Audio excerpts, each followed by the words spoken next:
وأشهد أن محمدا عبده ورسوله.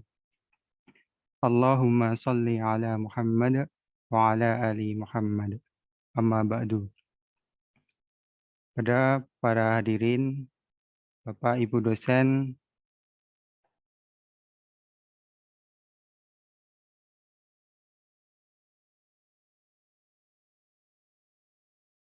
di hari ini kita dapat berjumpa kembali dalam penyelenggaraan kajian Islam Informatika tahun 2021 dan masih dengan web series Bersyukur sebagai Muslim Akademisi yang pada kesempatan pagi hari ini kita memasuki series yang ke-11 dan insya Allah untuk tema masih sama dengan bulan kemarin dengan tema fikih kontemporer dalam penerapannya di Indonesia.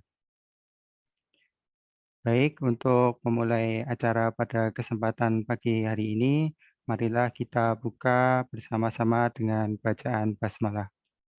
Bismillahirrahmanirrahim. Baik, untuk acara selanjutnya yaitu pembacaan kalam ilahi yang insya Allah akan disampaikan oleh Mas Faisal Kholis, merupakan mahasiswa Prodi Kimia FMIPA UII Angkatan 2018 yang insya Allah akan mentengahkan Quran Surat Al-Mujadalah ayat 9-13. Kepada Mas Faisal Kholis, dipersilahkan.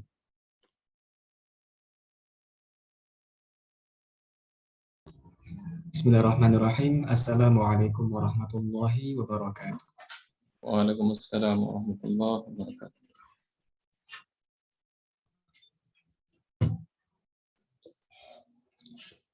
أعوذ بالله من الشيطان الرجيم. بسم الله الرحمن الرحيم.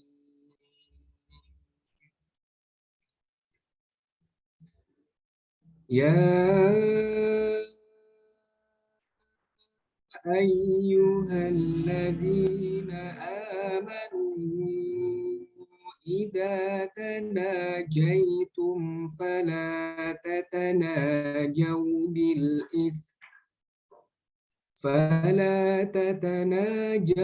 بالإثم والعدوان ومعصية الرسول وتناجوا بالبر والتقوى واتقوا الله الذي إليه تحشرون. إنما النجوى من الشيطان ليحزن الذين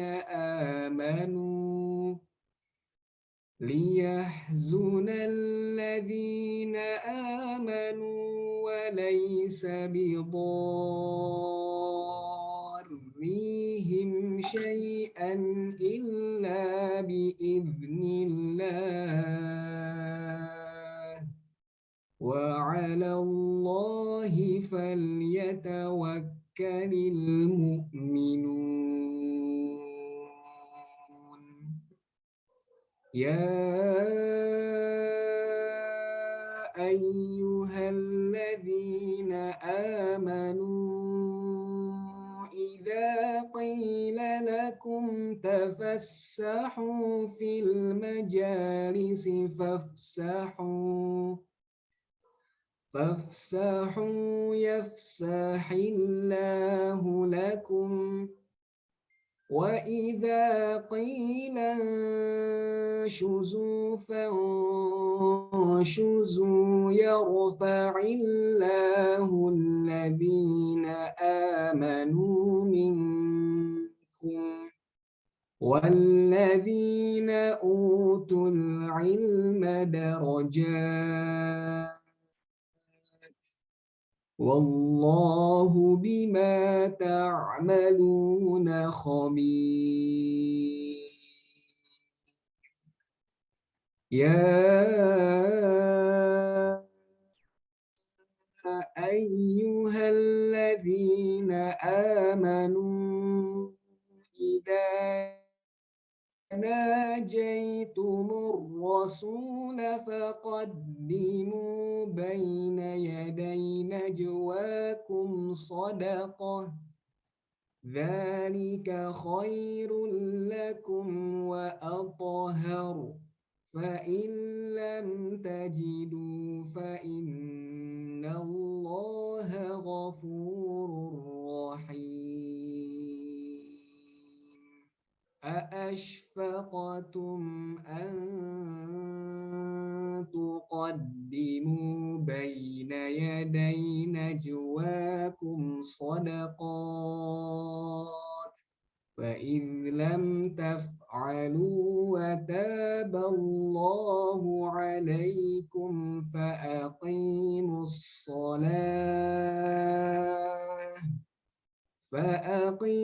الصلاة وآتوا الزكاة وأطيعوا الله ورسوله والله خبير بما تعملون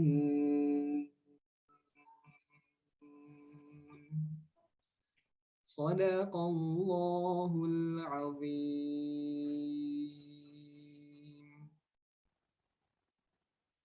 Aku berlindung kepada Allah dari godaan syaitan yang terkutuk. Wahai orang-orang yang beriman, apabila kamu mengadakan pembicaraan rahasia, maka janganlah kamu membicarakan perbuatan dosa, permusuhan, dan durhaka kepada Rasul. Tetapi bicarakanlah tentang perbuatan kebajikan dan takwa, dan bertakwalah kepada Allah Subhanahu wa Ta'ala, yang kepadanya kamu akan dikumpulkan kembali. Sesungguhnya, pembicaraan rahasia itu termasuk perbuatan setan, agar orang-orang yang beriman itu bersedih hati. Sedang pembicaraan itu tidaklah memberi bencana sedikit pun kepada mereka, kecuali dengan izin Allah Subhanahu wa Ta'ala. Dan kepada Allah lah hendaknya orang-orang yang beriman itu bertawakal. Wahai orang-orang yang beriman, apabila dikatakan kepadamu, berilah kelapangan di dalam majelis-majelis, maka lapangkanlah. Niscaya Allah akan memberi kelapangan untukmu. Dan apabila dikatakan, berdirilah kamu, maka berdirilah. Niscaya Allah akan mengangkat derajat orang-orang yang beriman di antaramu dan orang-orang yang diberi ilmu beberapa derajat. Dan Allah Maha teliti apa yang kamu kerjakan. Wahai orang-orang yang beriman, apabila kamu mengadakan pembicaraan khusus dengan Rasul, hendaklah kamu mengeluarkan sedekah kepada orang-orang miskin sebelum melakukan pembicaraan itu. Yang demikian itu lebih baik bagimu dan lebih bersih. Tetapi jika kamu tidak memperoleh yang akan disedekahkan, maka sesungguhnya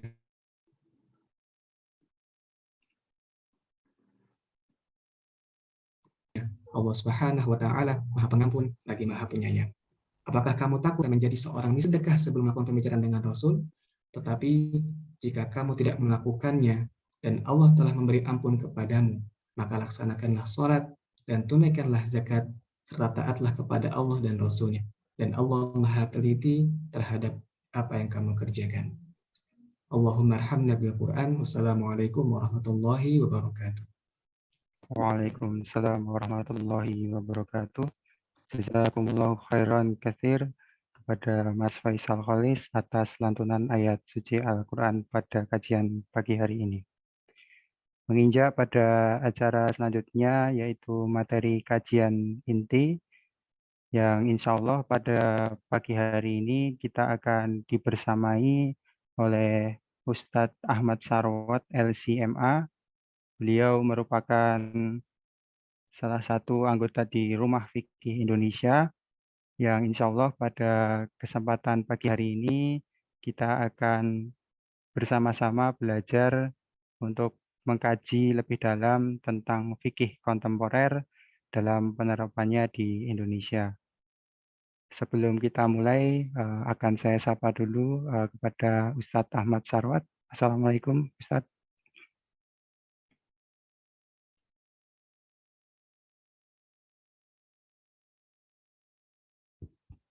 Assalamualaikum.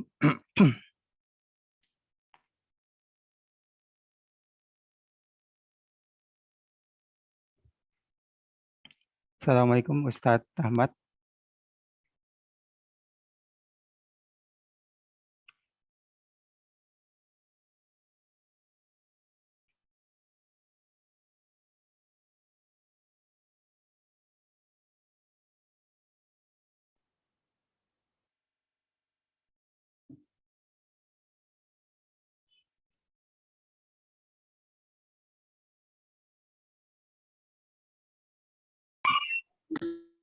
Unmute. Oke. Assalamualaikum, Ustadz. Waalaikumsalam. Sudah terdengar suara saya? Ya, insya Allah. Sudah, Ustadz. Ya. Ya. Insya Allah pada pagi hari ini kita akan dibersamai oleh Ustadz Ahmad Sarwat. Nanti kurang lebih sampai 11.30 Ustadz, termasuk diskusi. Nanti mungkin sampai jam 11, nanti 30 menit untuk diskusi dan tanya jawab. Baik. Oke. Untuk selanjutnya saya haturkan untuk kajiannya kepada Ustadz Ahmad Sarwat. Dipersilakan. Iya, kita mulai ya. Bismillahirrahmanirrahim. Assalamualaikum warahmatullahi wabarakatuh. Waalaikumsalam warahmatullahi wabarakatuh. Alhamdulillah alladzi bi ni'matihi tatimmus shalihat. Allahumma shalli wa sallim wa barik ala nabiyyina Muhammadin wa ala alihi wa sahbihi ajma'in. Subhanaka la ilma lana illa ma 'allamtana innaka antal alimul hakim. Rabbi shrah li sadri wa yassir li amri wa hlul 'uqdatan min lisani yafqahu qawli, amma ba'd. Ikhwati fillah rahimakumullah, jamaah sekalian yang dirahmati Allah.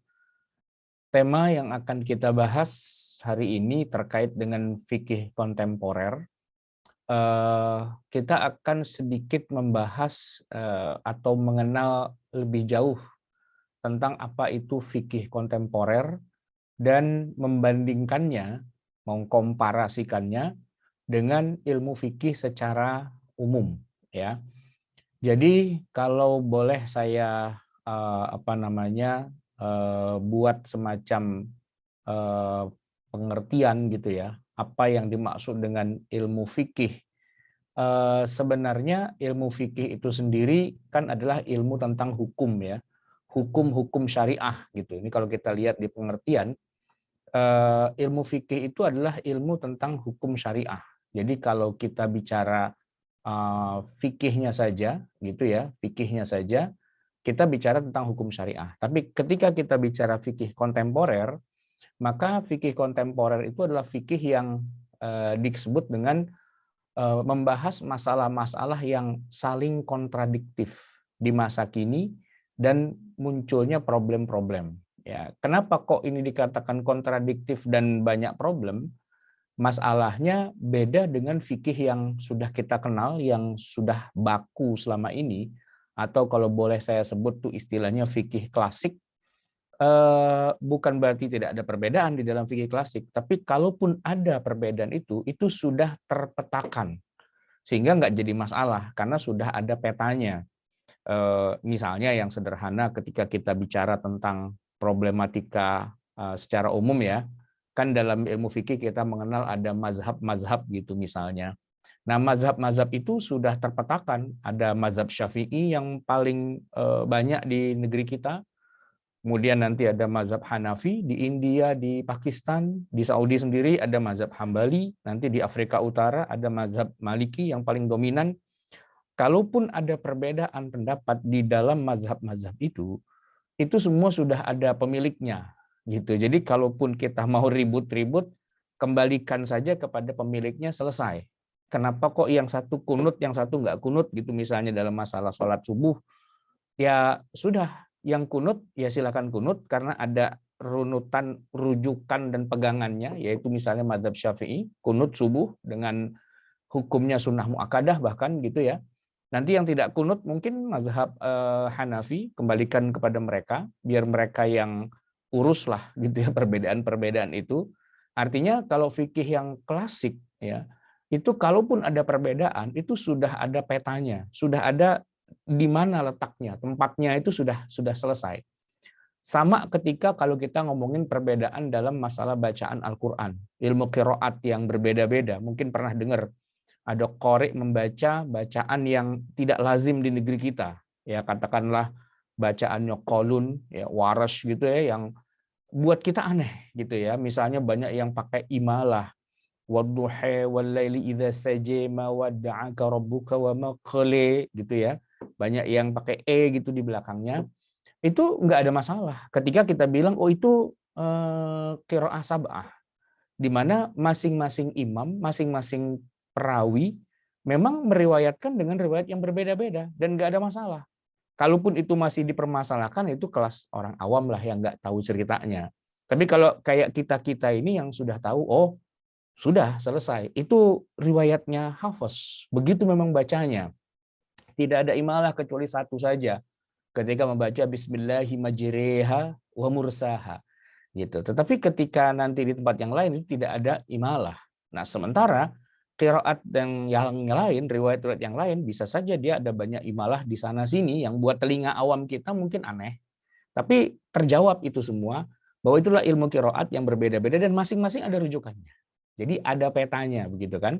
Itu kalau fikih klasik gitu. Nah, yang jadi masalah fikih kontemporer.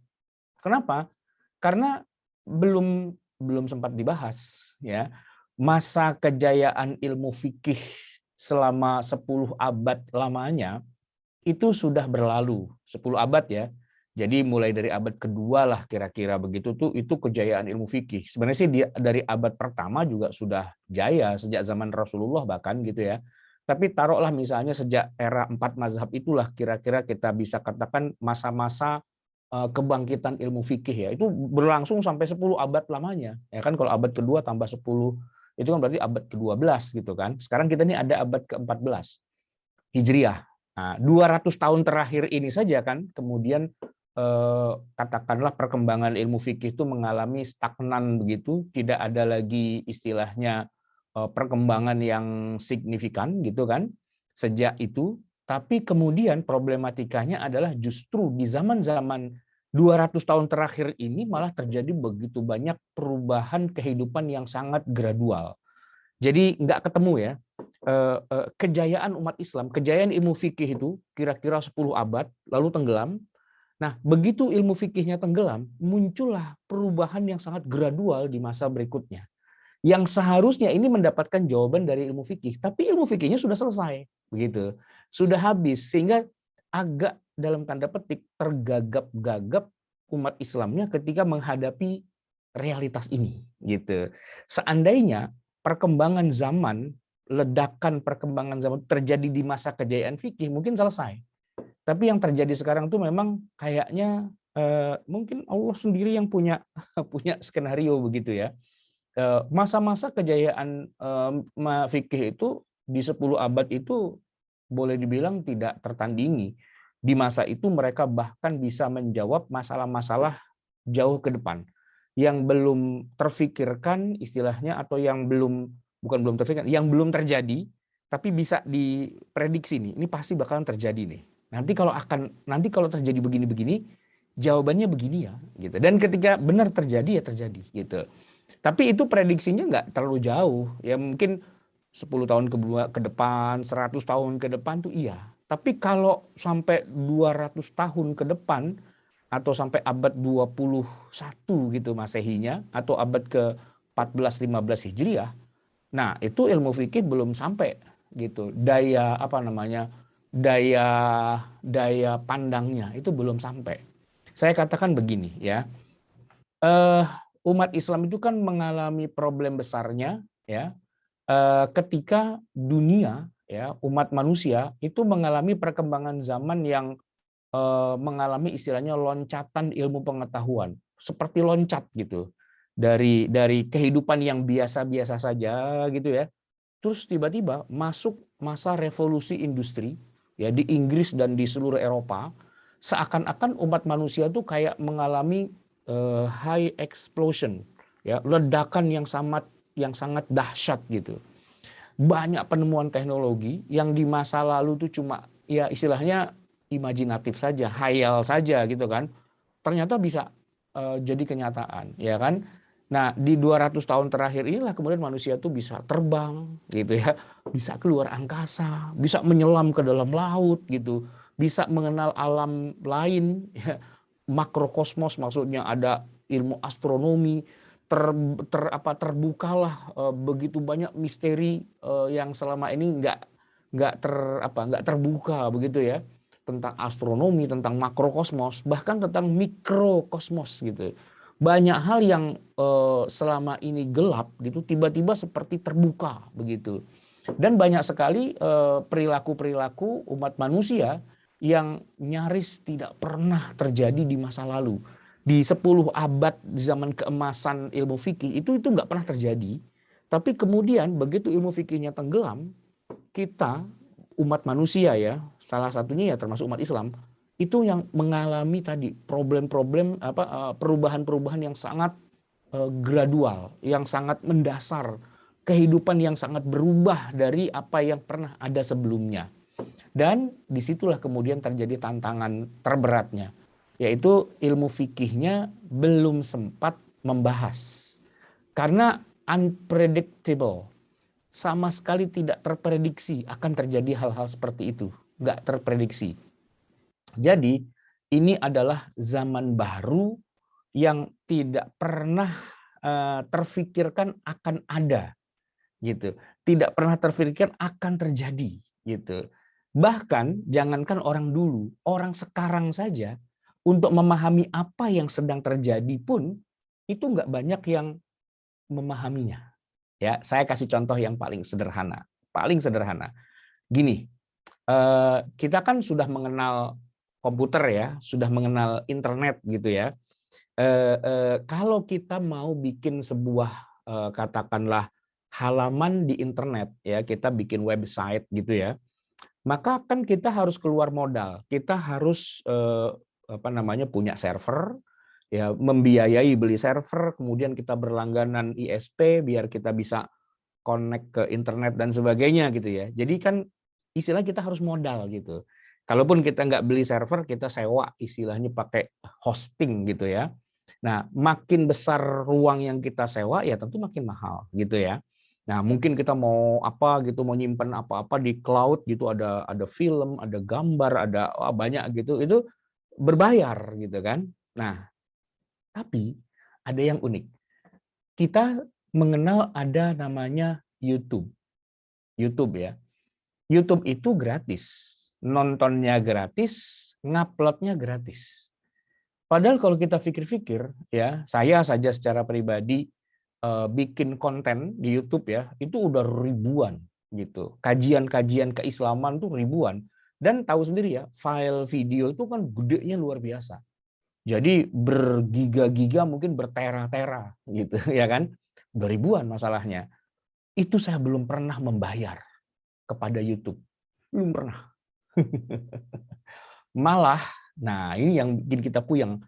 Semakin banyak kita upload video, ya kan, itu kita malah semakin dapat penghargaan, bahkan bisa dimonetize, bisa dapat duit.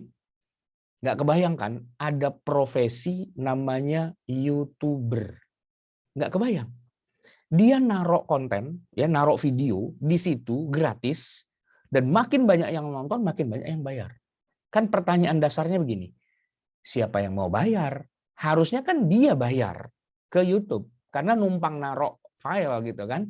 Tapi ternyata tidak. Makin banyak dia taruh file, makin banyak dia dapat duit. Itu kan nggak kepikir sebelumnya. Bahkan saya saja, saya sudah menggunakan YouTube itu udah lebih dari 10 tahun yang lalu, kenal YouTube. Dan saya hanya menggunakan YouTube dalam arti daripada hard disk saya penuh, taruh di YouTube aja deh, gitu kan. Sebagai tempat penitipan, gitu. Bukan sebagai tempat cari duit, gitu. Ketika ada YouTuber kayak siapa itu namanya, Atta Halilintar lah, atau siapa gitu ya, kok dapat duit banyak miliaran, saya nggak percaya. gitu.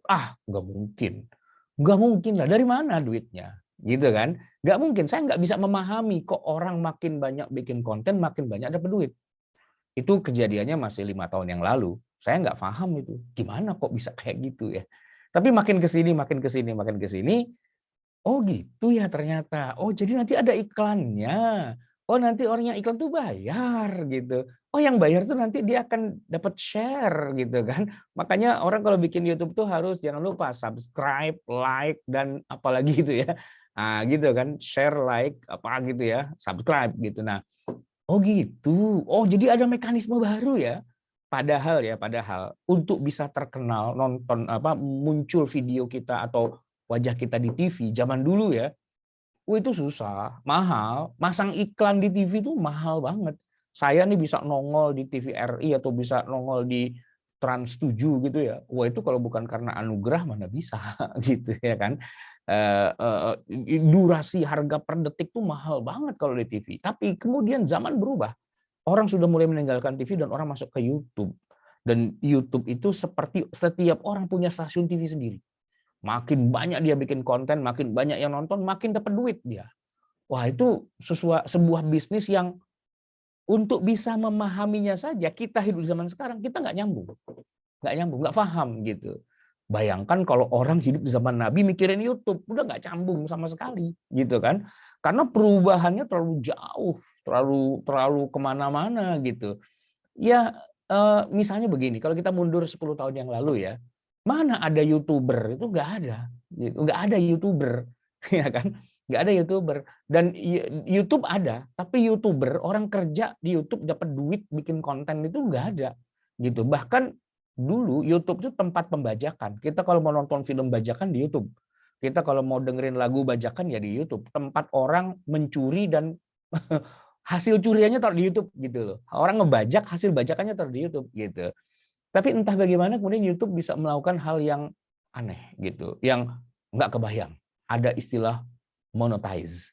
Kalau kita ngambil konten orang lalu kita upload sendiri, kita kena. Gitu. Ada algoritma yang kemudian bisa dengan pintarnya dia mengatakan Anda pakai barang orang. Anda di-ban. Bisa kayak gitu, bayangin. Wah, cerdas banget kalau kayak gitu. Nah, itu nggak kebayang gitu, ya kan? Itu contoh satu, YouTube.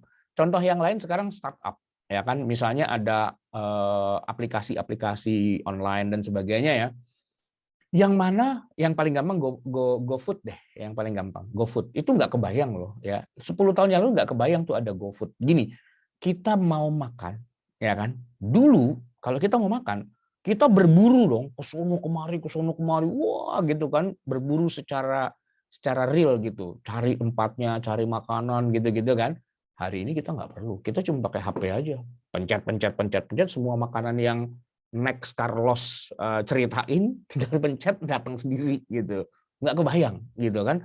Orang bisa membuat pasar baru, ada namanya marketplace, dan uniknya, nah ini yang paling unik, harganya bukan lebih mahal, harganya lebih murah.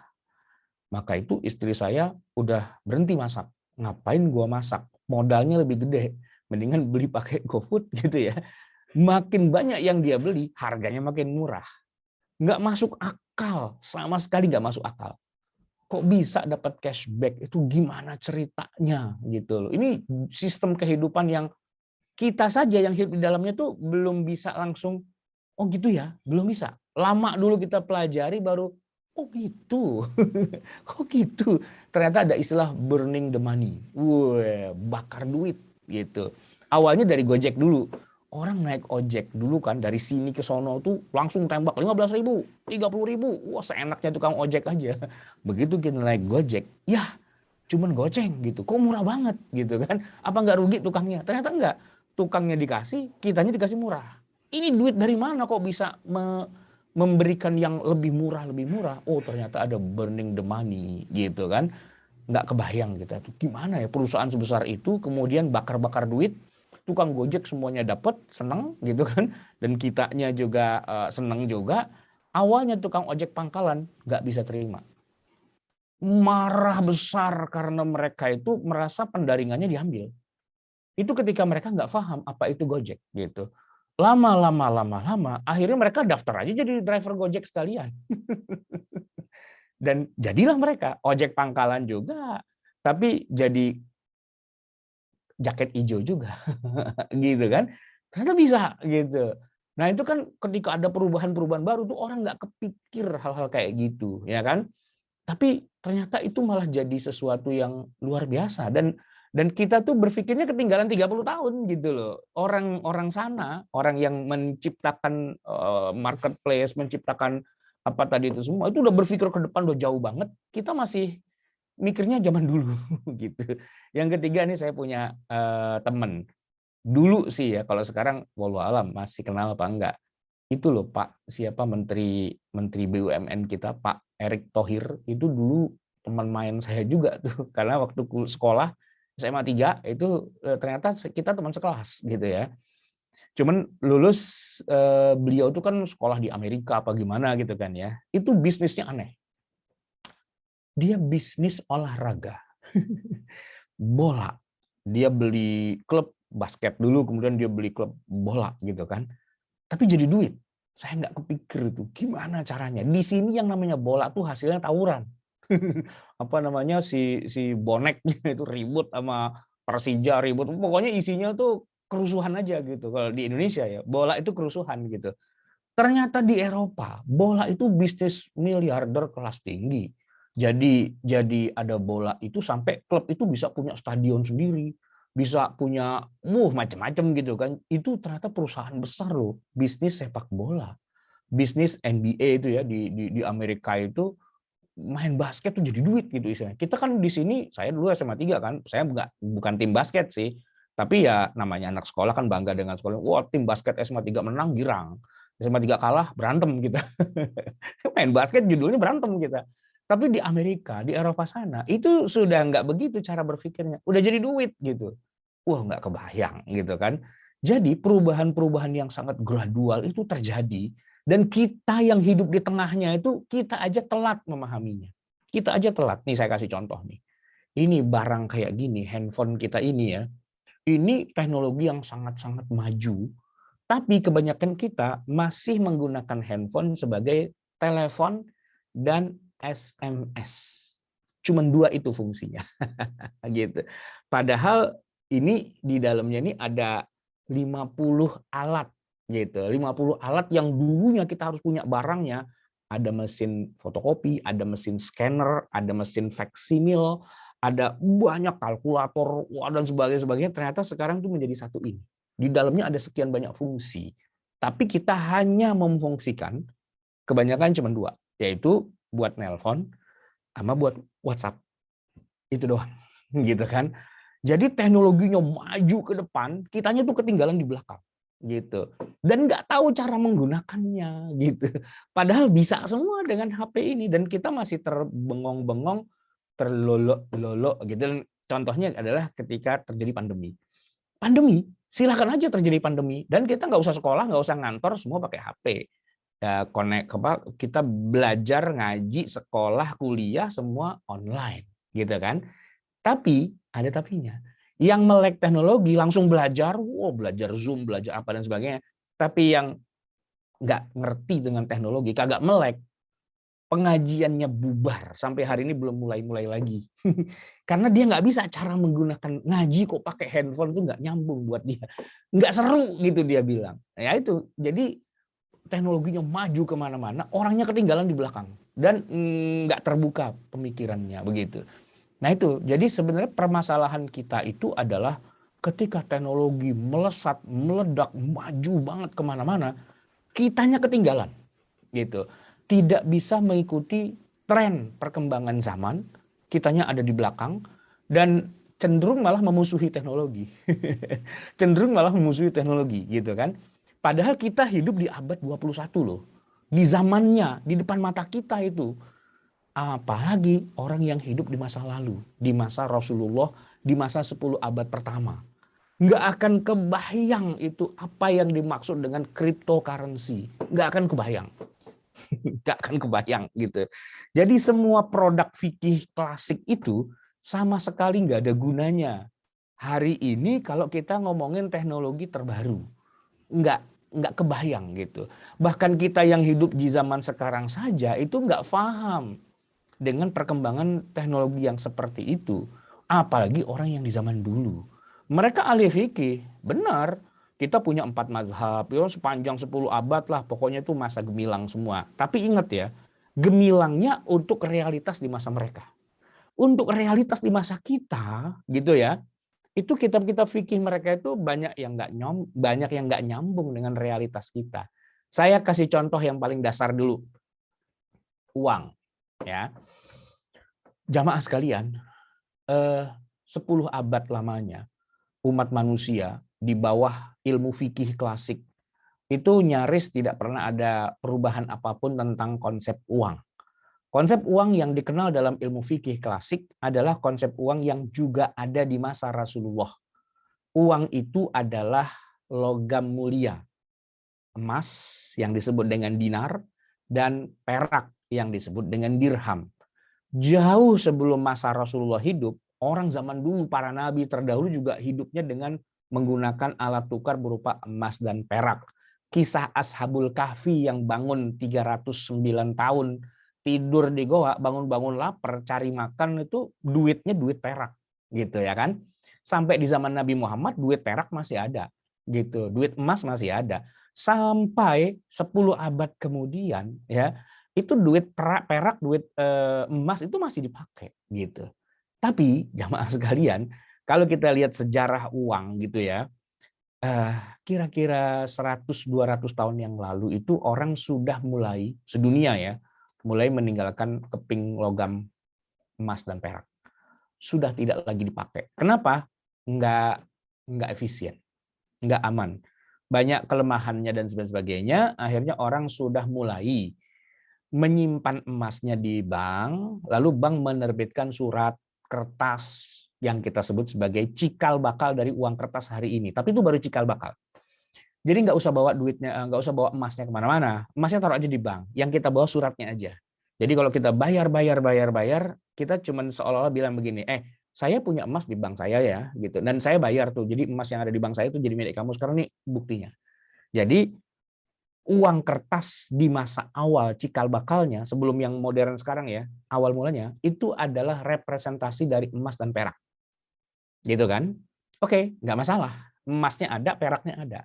Tapi masuk abad 20 ya, di pertengahan tahun 1970 terjadi revolusi ekonomi dunia. Revolusi besar yang merubah wajah dunia semua.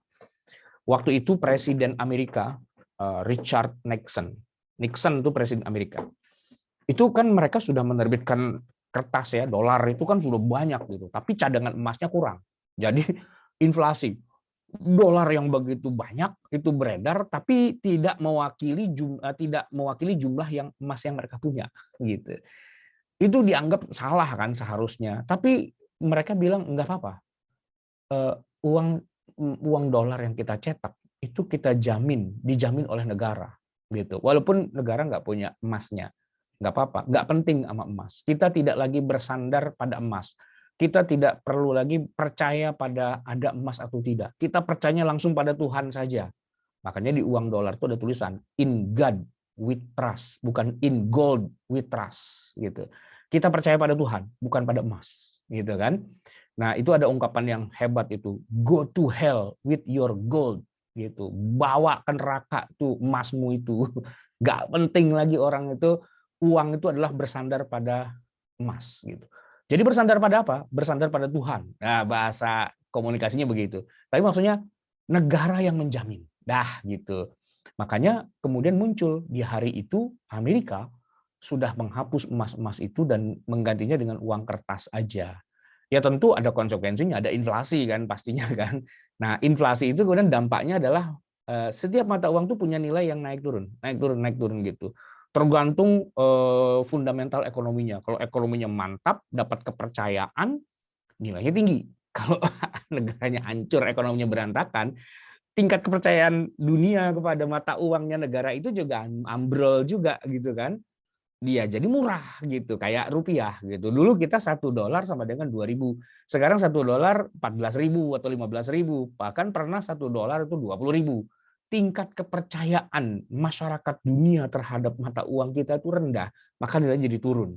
Inflasi kan, gitu. Ada itu di Quran? Nggak ada. Ada itu di hadis? Nggak ada, gitu. Ada nggak di 10 abad masa keemasan fikih Islam klasik? Nggak ada. Nggak ada. Semua yang ada di Quran, di hadis, dan selama 10 tahun fikih klasik itu, semua itu berangkat dari pemahaman bahwa uang itu adalah emas dan perak. Tapi manusia kemudian mengalami revolusi ekonomi besar, uang itu bukan emas dan bukan perak. Uang itu adalah trust. Nah, gitu. Kepercayaan kepada kekuatan fundamental ekonomi di suatu negara. Ketika negara itu fundamental ekonominya kuat, mantap, dia ngeluarin duit dan orang percaya, nilainya naik. Gitu kan. Ketika ekonominya negara itu hancur dan orang pada nggak percaya, anjlok dia. Gitu kan. Itu nggak ada di Quran, itu nggak ada di hadis, nggak ada dalam kitab fikih. Gitu. Nah, kita kemudian kebingungan menghukumi, membuat status. Ini statusnya apa nih? Halal, haram, mubah, makruh, dan sebagainya. Cari di Quran nggak ketemu ayatnya. Cari di hadis nggak ketemu ayatnya. Cari di 10 abad masa kejayaan fikih Islam, nggak ada juga. Terus gimana?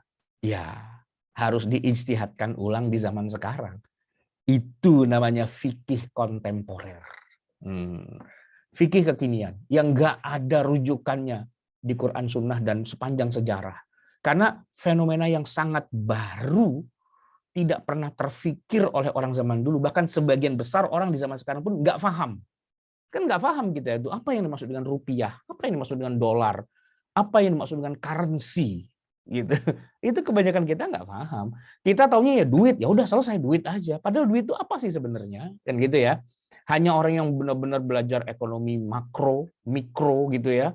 Nah, itu dia kemudian paham, oh begitu maksudnya, gitu kan.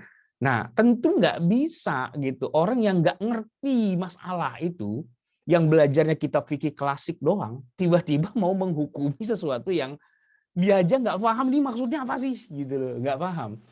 Kayak kayak kayak nggak pahamnya kita kalau lihat orang main golf gitu. Iya, main golf tuh ya itu bolanya dilempar twing mental terus masuk ke itu kita tahu ya. Tapi gimana alur mainnya itu kita nggak paham gitu. Tata cara mainnya gimana sih main golf itu? Nggak paham kita, orang awam. Kecuali yang ikut golf baru tahu, oh gitu cara ngitungnya. Selebihnya kita ngapain sih bola dipukul sana, pukul sini, pukul sana, nggak paham kan kita. Ini main apa sih sebenarnya gitu. Kayak balapan mobil, balapan F1 gitu. Bayangin coba kalau di garis start F1 ya, itu start tuh nggak bareng gitu. Bayangin, orang kan garis start harusnya bareng ya, orang lari sprint.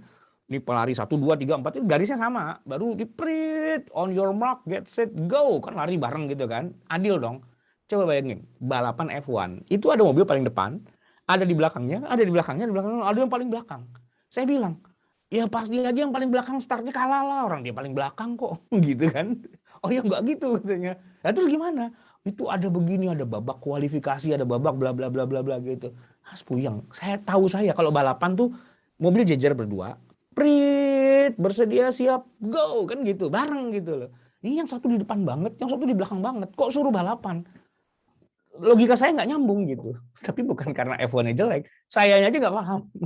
Nggak, gimana ya cara mainnya itu gimana gitu. Ya kalau bukan orang yang ngerti tentang balapan F1 ya pasti akan komen kayak gitu. Ngapain sih kayak gitu-gitu semua? Nggak paham kita kan. Padahal kita hidup di zaman ada F1 gitu.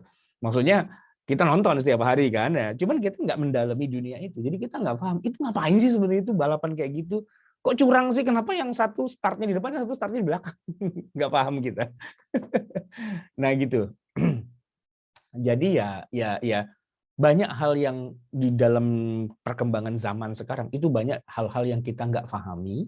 Kita saja nggak paham bagaimana ulama masa lalu yang antara kita dengan mereka hidupnya terpisah jauh, jarak apa dan sebagainya, mereka bisa memahami dan kita ambil rujukan ke mereka, itu nggak nyambung. Betul-betul nggak nyambung gitu. Jadi disitulah sebenarnya problematika fikih kontemporer gitu.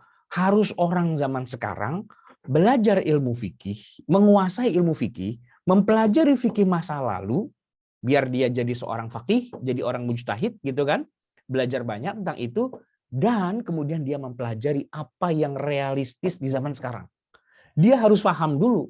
Maka ada 2 tuh syaratnya. Dan itu berat gitu.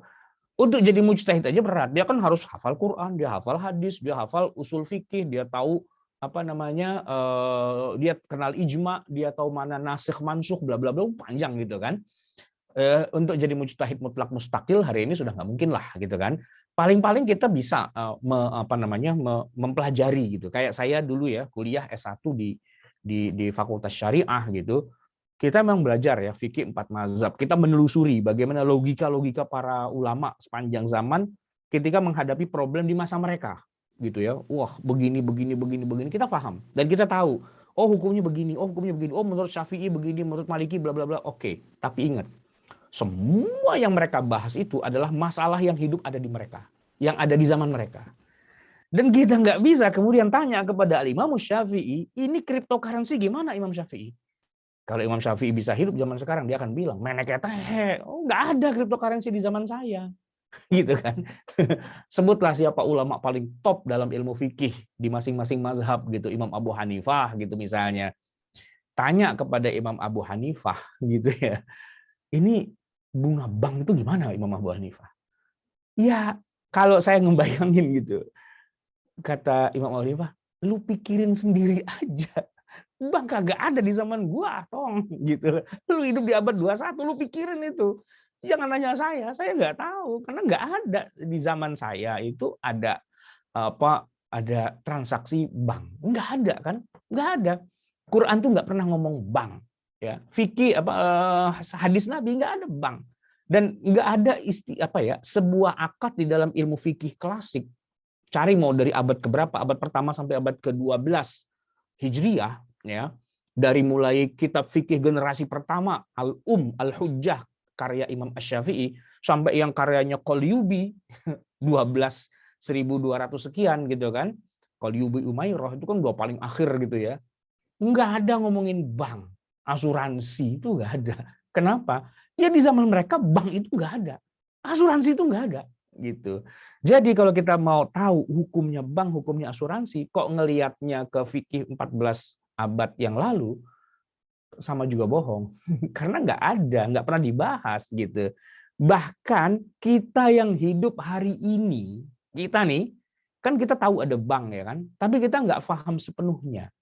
Saya awal-awal kenal bank itu, kan saya nabung nih di bank ya, punya akun gitu-gitu.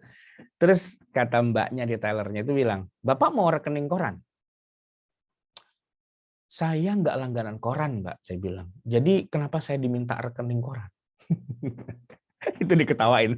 Pak, rekening koran itu bukan Bapak langganan koran, baca koran terus ditagih, itu namanya tagihan langganan koran. Ini rekening koran. Ya apa rekening koran? Koran kan yang dibaca itu kan? Bukan, Pak, gitu. Lah bisa apa dong? Nah, itu dia.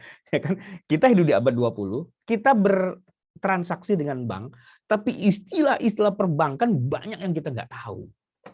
Lagian saya bilang, kenapa sih istilahnya koran? Nggak ganti majalah aja. Gitu kan. Nah, itu contoh di dalam dunia muamalah. Masuk dunia kedokteran, ya kan? Wah, itu lebih parah lagi itu. Ya, dunia kedokteran tuh mengalami kemajuan yang luar biasa. Istilah-istilah dalam dunia kedokteran tuh banyak yang kita kagak paham dan nggak connect dengan ilmu fikih zaman dulu, nggak connect gitu loh, nggak ketemu, banyak yang nggak ketemu dan puyeng gitu ya kan.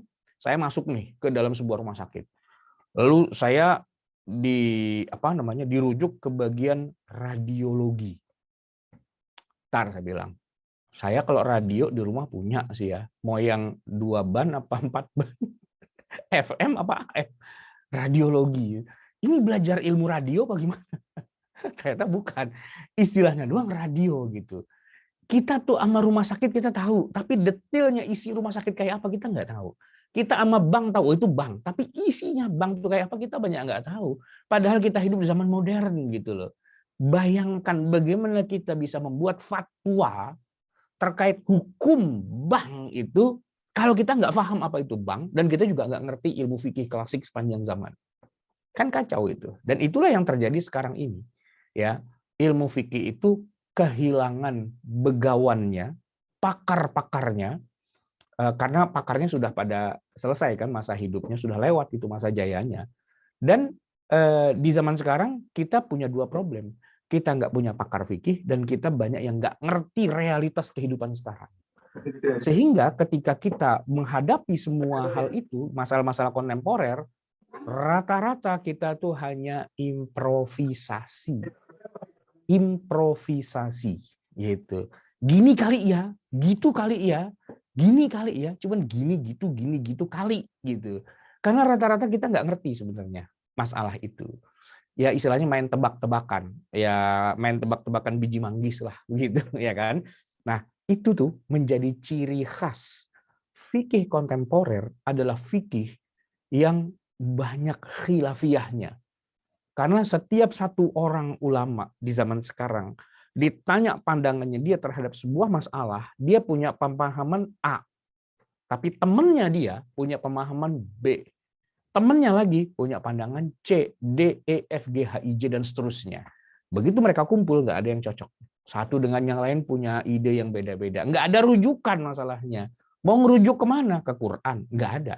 Ke hadis? Nggak ada. Ke fikih selama 10 abad itu juga nggak ada. Sesuatu yang betul-betul baru. Maka kalau dalam transaksi keuangan itu ada istilah al-uqud ghairu musamma.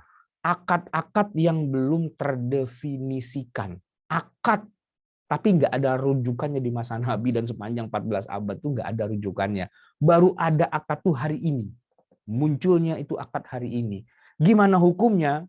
Ya masing-masing improvisasi. Ada yang bilang haram, ada yang bilang makruh, ada yang bilang boleh, ada yang bilang banyak itu, ribut. Fikih kontemporer adalah fikih keributan. Lebih ribut dari fikih klasik. Kalau fikih klasik ribut tapi masih ada, tadi saya bilang masih ada rujukannya. Oh, kunut ya Syafi'i. Oh, enggak kunut ya Hanafi, gitu kan. Oh, gini ya, itu udah ketahuan gitu, ada peta. Kalau sekarang tuh enggak ada petanya. Setiap orang beristihad sendiri-sendiri, improvisasi sendiri-sendiri. Yang satu keluarin fatwa haram gitu, yang satu bilang halal gitu. Wah, kacau deh, dunia persilatan kacau gitu ya. Ketika sudah ngomongin fikih kontemporer gitu. Problematikanya dua tadi. Kita nggak punya pakar fikih yang betul-betul menjiwai kayak di zaman para ulama fikih zaman dulu gitu ya, sudah habis generasinya. Yang kedua, perkembangan kehidupan kita di zaman sekarang, perubahannya tuh terlalu jauh. Nggak nyampe kita memikirkan hal itu gitu. Nah, tantangannya adalah bagaimana kita bisa melahirkan para ahli fikih modern tapi ngerti fikih klasik dan bisa membandingkannya dengan realitas yang zaman sekarang.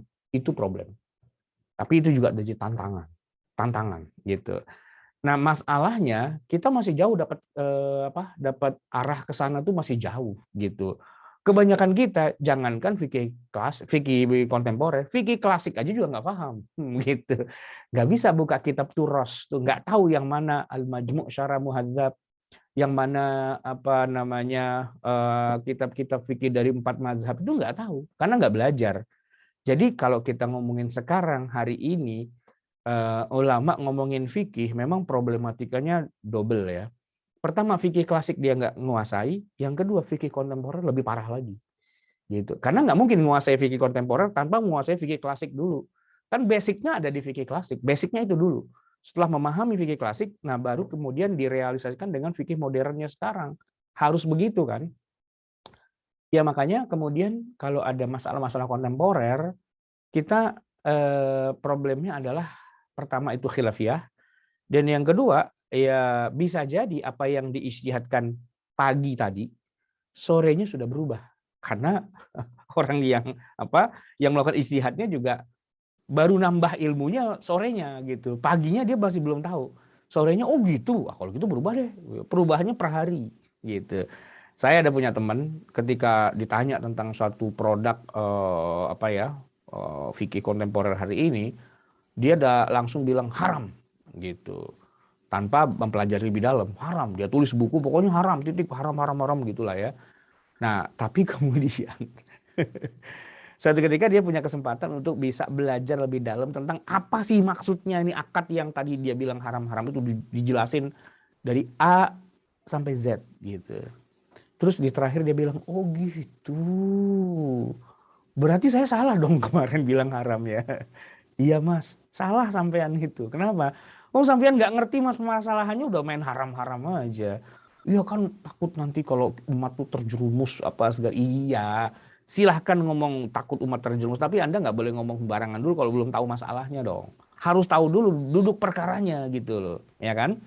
Makanya kita kalau ngomongin fikih kontemporer, ya pastinya kita akan menjawab dengan jawaban yang istilahnya lebih apa namanya lebih ramah jawabannya. Jangan langsung bilang haram, halal gitu, enggak. Itu fikih klasik lah, ngomong begitu silahkan. Bahkan seharusnya nggak boleh begitu. Harus jawabannya gini. Menurut Syafi'i ini boleh, menurut Maliki nggak boleh, nah kan harus begitu kan. Sama fikih klasik itu begitu, fikih kontemporer juga harus begitu. Jadi Ustadz, gimana hukumnya masalah vaksin gitu kan? Nah, jawabnya tuh bukan vaksin haram, najis gitu. Wah, itu ketahuan kiai kampung tuh kayak gitu tuh. Langsung main haram-haram aja. Ntar dulu, Anda udah belajar belum apa itu vaksin dan sebagainya? Sudah ngerti belum? Udah ngobrol panjang lebar belum sama itu ada ilmunya kan gitu. Udah gak tahu ilmunya tiba-tiba keluarin fatwa gitu kan. Nggak bener gitu. Jadi ya yang harus dilakukan pertama kita harus belajar dulu ilmu pervaksinan. Nggak mau kan? Apa itu vaksin, sejarahnya dan sebagainya, ya kan?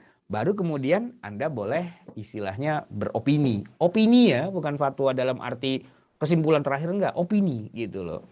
Tapi sebelum Anda beropini, kenapa Anda tidak pelajari dulu opini ulama lain yang sudah ngomong duluan tentang hal itu? Iya, karena ini kan masalah modern yang menanggapi itu udah banyak pasti. Kenapa nggak dikolek dulu? Ya, dikumpulin dulu semua pendapat tentang vaksin. Kumpulin dulu semua. Mulai dari yang pro dengan yang kontra itu semua dikumpulin dan coba dicari. Ketika mereka bilang haram itu dasarnya apa? Ketika mereka bilang halal itu dasarnya apa? Dikumpulin dulu gitu kan. Kemudian dibuat petanya. Peta gitu, pemetaan ya, pemetaan masalah gitu. Jadi ini pro kontra pastinya. Terus bagaimana diskusinya? Sealot apa? Masing-masing kelompok tuh mempertahankan pendapatnya dengan dasar apa? Kan gitu ya. Nah, ini kayak gini inilah yang seharusnya kita punya gitu. Jadi membahas fikih kontemporer bukan yang penting haram, yang penting melindungi umat Islam. Allahu Akbar, bukan begitu. Ini masalah pelik gitu yang harus dipelajari dengan wawasan yang terbuka gitu. Khilafiyah pasti ada, nggak mungkin nggak ada. Jadi ketika menjawab masalah kontemporer, bukan jawabannya halal haram. Jawabannya adalah para ahli, para peneliti sudah bekerja keras siang malam untuk mempelajari ini. Karena ini suatu fenomena yang baru. Temuan-temuan awal, nah gitu ya, temuan-temuan awal itu ada yang berasumsi begini, ada berasumsi begitu. Ada yang berasumsi begini, begitu, begini, begitu. Itu kita sampaikan dulu. Baru terakhir, untuk sementara saya cenderung pada pendapat yang ini. Untuk sementara. Boleh jadi ntar malam saya ganti nih. Sementara siang ini saya cenderung sama yang ini. Ntar malam bisa jadi saya pindah ke situ loh. Gitu kan. Jadi itu jawabannya. Gitu. Karena memang penuh dengan ketidakpastian sih. Ya kan. Penuh dengan apa ya istilahnya improvisasi yang akan terjadi perkembangan terus menerus gitu. Itu kan, nah namanya juga penemuan gitu, sesuatu yang masih misteri, tapi sebentar akan terkuak lagi dan akan berubah ini pandangannya gitu ya. Nah itu kira-kira jamaah sekalian yang dirahmati Allah, bagaimana kita memandang masalah kontemporer gitu ya, fikih kontemporer, fikih perkembangan zaman, yang mana zamannya berkembang. Dan asal tahu aja ya, baru juga Nabi wafat, zamannya udah berubah. Saya kasih contoh nih, ketika Umar bin Khattab radhiyallahu anhu, ya, beliau menerima amanah menjadi khalifah, penggantinya Rasulullah. Kalau Rasulullah wafat kan digantikan oleh Abu Bakar. Abu Bakar itu namanya khalifatu Rasulillah. Tapi ketika Abu Bakarnya wafat, Umar menjadi pengganti dari penggantinya Rasulullah, khalifati Rasulillah. Bedanya 2 tahun dengan Nabi wafat dan Umar menggantikan. Di zaman Nabi itu masih mengakui ada kelompok masyarakat yang cocok dengan ayat Quran, wal mu'allafati qulubuhum, yaitu orang kafir nggak mau masuk Islam, tapi dia nggak mau masuk Islam bukan karena ideologis ya, tapi karena dia emang preman aja gitu, nggak mau masuk Islam gitu kan, tapi dia bikin ulah terus gitu. Terus oleh Nabi dianggap ini nih orang yang harus taklukkan hatinya, dikasih dana zakat, harta zakat kasih. Tiap tahun mereka dapat dan diam.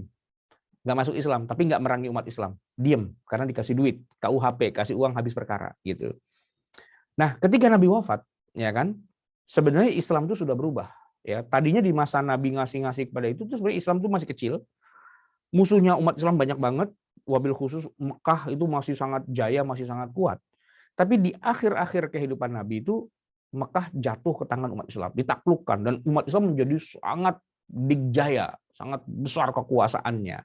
Yang tadinya sama Nabi dibayar melulu itu, ketika itu kemudian sudah berubah posisinya. Dulu kita takut sama dia, maka kita bayar uang keamanan. Sekarang kita lebih gede dan dia nggak ada apa-apanya. Kita sentil aja tuh habis dia. Nah di zaman Umar, orang-orang yang dulu dikasih zakat tuh oleh Umar dibilang no, nggak. Dulu iya kalian kita kasih zakat, tapi sekarang no way. Lu masuk Islam atau gue potek leher lo. Wah begitu kata Umar. Sudah tidak ada lagi yang namanya wal mu'allafati qulubuhum. It's finished, sudah nggak ada lagi. Quran ayatnya menyebutkan ada 8 ya, 8 asnaf. Di zaman Nabi 8-8-nya ada, tapi di zaman Umar 1 asnaf itu sudah nggak ada. Bukan dihapus dari Quran, enggak, tapi dari realitas kehidupan mereka itu sudah erased from history, dihapus dari sejarah.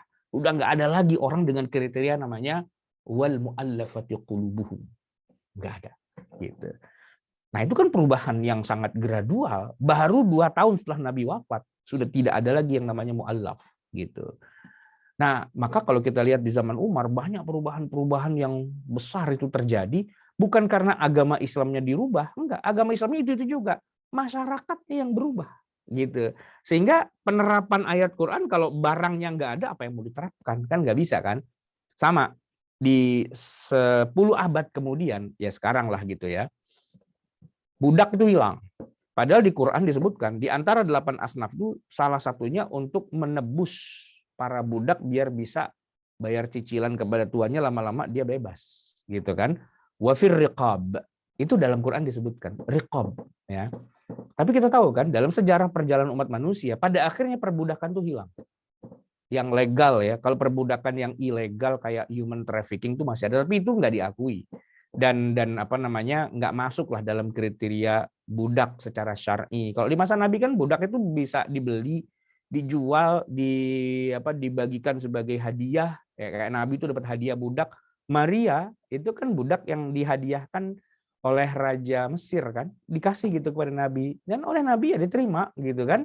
Karena memang itu perbudakan yang legal, Nabi terima budak, ya disetubuhi, ya punya anak itu, Ibrahim, ya kan, syar'i gitu istilahnya.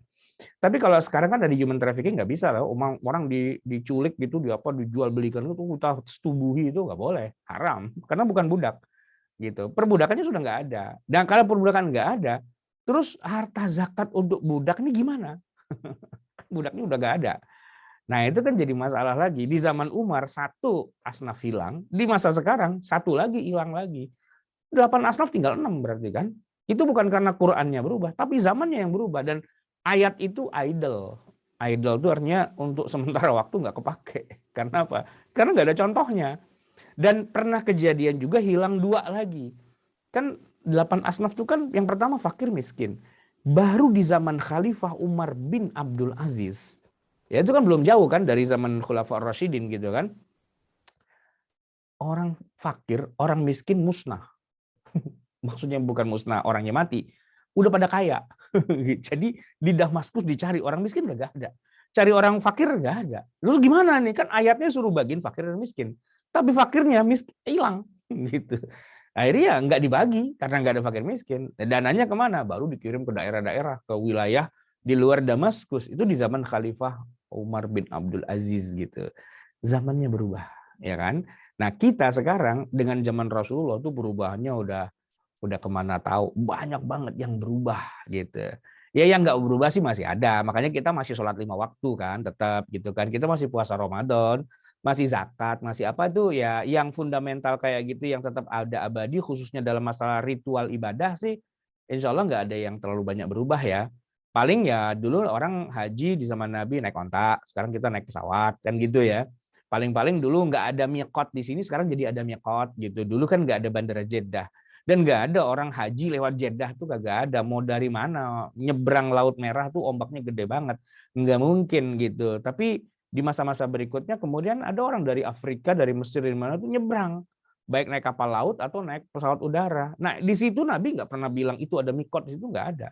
Ya akhirnya disepakati lah ini bisa dianggap sebagai mikot gitu. Karena membandingkan dengan mikot-mikot yang sudah ditentukan oleh Nabi. Itu contoh kecil saja gitu bahwa di dalam ritual ibadah pun ada yang masalah kontemporer kekinian dan diijtihadkan dan disepakati gitu ya kan. Tetapi secara umum kalau masalah ibadah sih ya relatif ya tidak ada banyak perubahan yang gradual gitu. Beda dengan yang kontemporer yang di zaman Nabi dan 10 abad berikutnya itu nggak ada sama sekali fenomenanya. Kayak tadi ya masalah mata uang itu nggak ada, bank, asuransi itu nggak ada gitu. Sehingga pada hari ini semua pada berimprovisasi aja. Ya adalah kayak Dr. Yusuf Kordowi mengatakan bunga bank itu haram gitu kan. Dr. Wahbah Zuhaili bilang bunga bank haram gitu.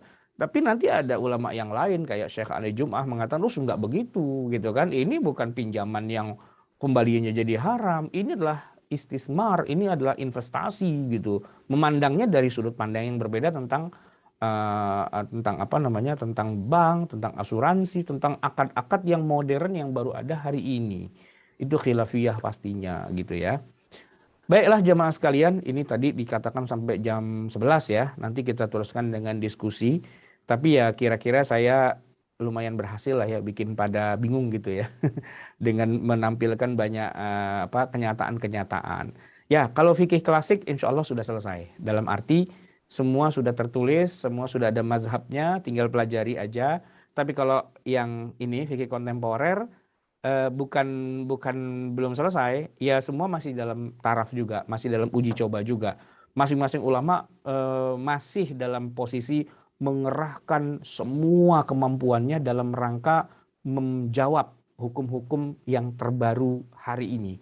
Karena sulitnya tidak ada rujukan dari masa lalu, jadi harus memandangnya tuh kerjanya 2 kali lipat. Gimana biar apa namanya jawabannya betul-betul sesuai dengan ketentuan syariah. Satu, yang kedua tetap aja akhirnya itu akan ada khilafiyahnya satu dengan yang lain, dan yang ketiga dinamikanya antara yang tadi ada di sini dengan sini itu bisa saling overlap, tuker gitu. Yang tadi bilang haram akhirnya bilang halal, yang bilang halal lama-lama bilang haram gitu ya. Karena perkembangan demi perkembangan terbaru itu selalu update terus gitu. Jadi ya kondisi nggak selalu itu juga. Jadi dinamis banget gitu dalam kenyataannya. Oke. Semoga bermanfaat. Mohon maaf atas segala kekurangan dan kesalahan. Hadanallahu wa iyyakum ajma'in. Assalamualaikum warahmatullahi wabarakatuh. Waalaikumsalam warahmatullahi wabarakatuh. Jazakallah khairan, Ustadz Ahmad sudah memberikan banyak sekali wawasan ilmu yang mungkin memantik bagi Bapak Ibu yang mungkin ada pertanyaan atau unek-unek yang mengganjal tentang fikih kontemporer. Untuk pada sesi kali ini dipersilahkan untuk bertanya secara langsung maupun bisa menuliskan di kolom chat. Nampaknya ada pertanyaan dari chat dari Pak Andri. Ini mau tanya langsung, nopo saya bacakan Pak? Pak Andri langsung aja kalau Pak Andri. Monggo Pak Andri, dipersilahkan.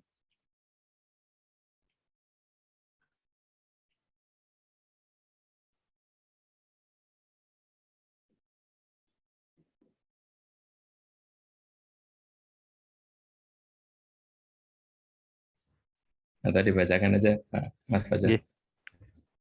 Saya bacakan ya. Izin bertanya Ustadz, apakah dengan demikian riba atau usyuri perlu diredefinisi? mengingat nilai uang yang tidak bisa dihindari, selalu tergerus dengan nilai inflasi. Sehingga semisal ada hutang 1 juta rupiah dan kemudian baru dibayarkan 10 tahun kemudian dengan nilai 1 juta rupiah, tentu tidak berkeadilan. Monggo Ustaz. Ya, sebenarnya sih bukan ribanya yang diredefinisi. Riba itu ya nggak akan berubah. Yang namanya riba ya riba. Cuma yang diredefinisi adalah transaksi yang ada di zaman sekarang yang sudah terlanjur dituduh sebagai riba. Ini yang kita harus pikirkan ulang. Apa benar tuduhan Anda mengatakan ini sebagai riba? Kalau riba, kita sepakat. Riba itu begini-begini udah selesai, sudah finish gitu, sudah nggak ada masalah. Yang jadi masalah adalah riba yang sudah kita sepakati itu begitu kita terapkan dalam praktek yang nyata gitu ya, itu yang kita nggak sepakat gitu loh. Misalnya ya, contoh yang sederhana tadi bank kan nggak ada kan di dalam Quran, dalam hadis, dalam fikih 4 mazhab sepanjang zaman tuh nggak ada bank. Bank tuh baru ada zaman sekarang. Ya kalau ya gini, ini bank ya kan itu sebuah satu kesatuan ya. Itu kalau dipecah, unsur-unsurnya itu kalau diperhatikan, ini kalau kita uji dengan namanya riba, Anda riba loh, Anda riba. Pecahannya diambil dan diperiksa itu Anda riba, gitu kan? Lalu dikatakan bahwa semuanya itu adalah riba, gitu. Padahal yang riba ininya, gitu kan? Tapi satu sistem bank itu semua dianggap riba. Oke, deal, ya kan? Tapi begitu masuk dalam kenyataan yang sesungguhnya, mereka puyeng. Ini kejadian di Saudi Arabia. Tahun 70 kan terjadi booming minyak, ya. Ladang-ladang minyak ditemukan di Saudi dan pemilik tanah, landlord itu otomatis jadi miliuner kan, duitnya banyak banget. Di Saudi zaman segitu belum ada bank. Belum ada. Dan untuk menyimpan uang sebanyak itu nggak mungkin taruh di bawah kasur, di bawah bantal, taruh di kulkas, kagak ada. Listrik aja belum ada, gitu kan? Terus uang sebanyak itu taruhnya di mana, gitu kan? Ya taruhnya di bank, gitu. Nah orang ulama Saudi tahun 70-an tuh melihat bank tuh tadi gitu. Bank tuh apa sih? Wah, dia buka kitab, dia buka apa dan sebagainya. Terus ketemu, wah ini riba nih, gitu kan? Akhirnya, tapi gini, ini riba. Tapi kalau kita nggak taruh di situ duitnya, mau taruh di mana lagi?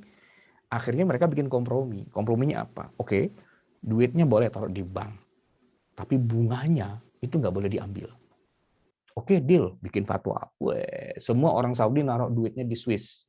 Di bank Swiss. Gitu kan? Dengan syarat ya, darurat. Naruh di situ, tapi bunganya nggak boleh diambil karena itu riba. Oke. Gitu kan? Berlangsunglah selama puluhan tahun.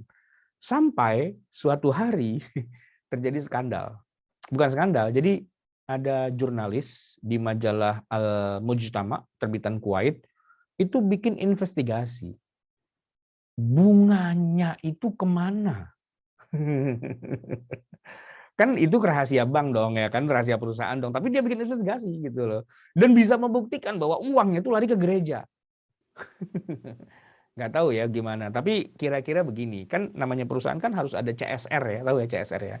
Nah, jadi untuk publik, untuk sosial dan sebagainya. Nah, lembaga-lembaga sosial yang ada di Eropa, itu kan mereka tuh ngajuin proposal ke bank itu, gitu kan.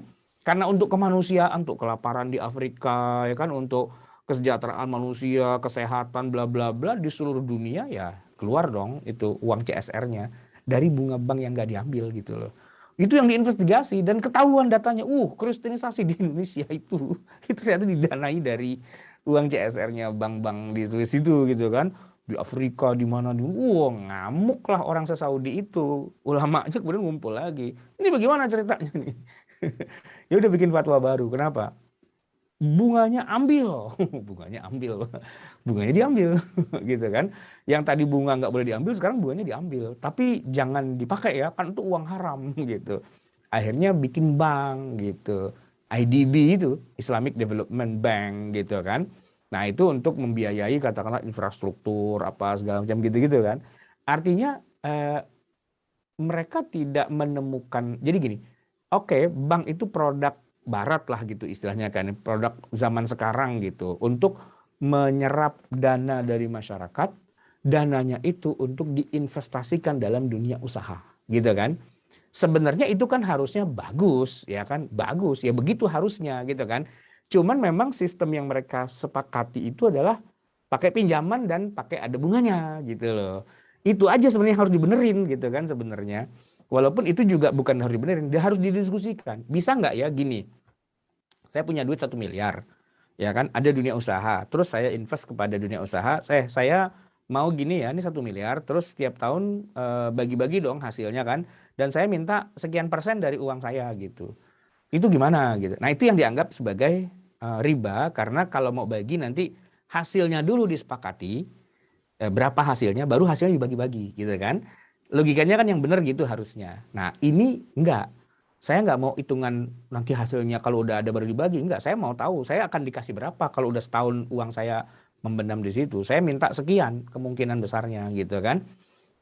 Nah prediksi-prediksi itu digunakan. Kalau di bank konvensional pakai prediksi itu memang istilahnya rate dari BI 0,5% gitu-gitu ya. Itu kan rate-nya dari Bank Indonesia gitu kira-kira. Nah itu yang dianggap sebagai riba sebenarnya. Nggak boleh gitu, nggak boleh ditetapkan duluan keuntungannya harus sekian. Harus tahu dulu hasilnya gitu kan. Baru dari hasilnya dihitung dapat berapa, kita bagi gitu. Logikanya begitu memang kalau yang menurut hukum fikih benerannya gitu kan. Nah tetapi dalam prakteknya itu agak sulit gitu. Agak sulitnya kenapa? Ya pertama karena banyak yang nggak tahu caranya. Atau katakanlah belum ada sistem yang ke sana dan belum terbukti juga. Dan ini yang jadi masalah. Apakah betul-betul mutlak itu haram kalau kita sudah menentukan keuntungan duluan? Itu diskusinya agak panjang gitu kan. Ya pecah dua. Ada yang bilang haram tetap, ada yang bilang itu boleh. Kenapa nggak boleh? Berdasarkan pengalaman sebelumnya dan bisa diprediksi ke depan ya sekian lah gitu. Bisa diprediksi kok keuntungannya udah ketahuan sekian, kenapa nggak bisa ditetapkan sejak awal saja gitu. Makanya untuk bank ini akhirnya ada dua pendapat sih. Cuma kalau kita di Indonesia rata-rata, ustadz-ustadz kita di Indonesia ini se-Indonesia rata-rata ngajinya kepada Dr. Yusuf Qaradawi, ngajinya kepada Wahab Zuhaili yang mereka itu memang semua bilang bang haram. Dah dari awal udah begitu. Sehingga di Indonesia para kiai, para ulamanya pokoknya kalau bank konven pokoknya pasti haram gitu. Tapi nggak bisa hidup tanpa bank gitu. Akhirnya bikin jalan keluarnya bikin bank syariah. Bikin bank syariah gitu. Bank syariah itu apa? Bank syariah ya bank juga gitu. Tapi syariah. Syariahnya apa? Ya atur aja gimana. Pokoknya ada bau syariahnya lah gitu kan. Maka ada istilah-istilah yang disesuaikan. Tidak lagi namanya bunga, tapi namanya bagi hasil gitu. Istilah-istilahnya menjadi rada-rada Arab dikit. Ada mudorobah gitu. Ada dan sebagainya lah gitu ya. Ada istilah-istilah begitu yang terkesan tuh lebih ke arah Islam lah begitu ya kan. Walaupun pada prinsipnya sih sebenarnya prinsipnya dasarnya sama. Jadi ada dunia usaha yang butuh modal dan ada masyarakat yang menyimpan uangnya ya kan lewat perantaraan bank dan bank itu memodali dunia usaha. Dunia usaha ada hasilnya dibagi kepada bank dan kepada nasabah yang nabung. Prinsipnya itu juga sebenarnya. Cuman ada bagian-bagian tentu yang dianggap oh kalau kayak gitu namanya riba, kalau begini namanya bukan riba. Gitu loh di situ poinnya kan. Ya jadi tadi pertanyaannya apakah kita harus meredefinisi riba? Menurut saya bukan ribanya yang diredefinisi. Tapi akad-akad yang ada di perbankan itu yang harus dinilai ulang apa benar itu bisa dianggap sebagai riba. Itu sebenarnya.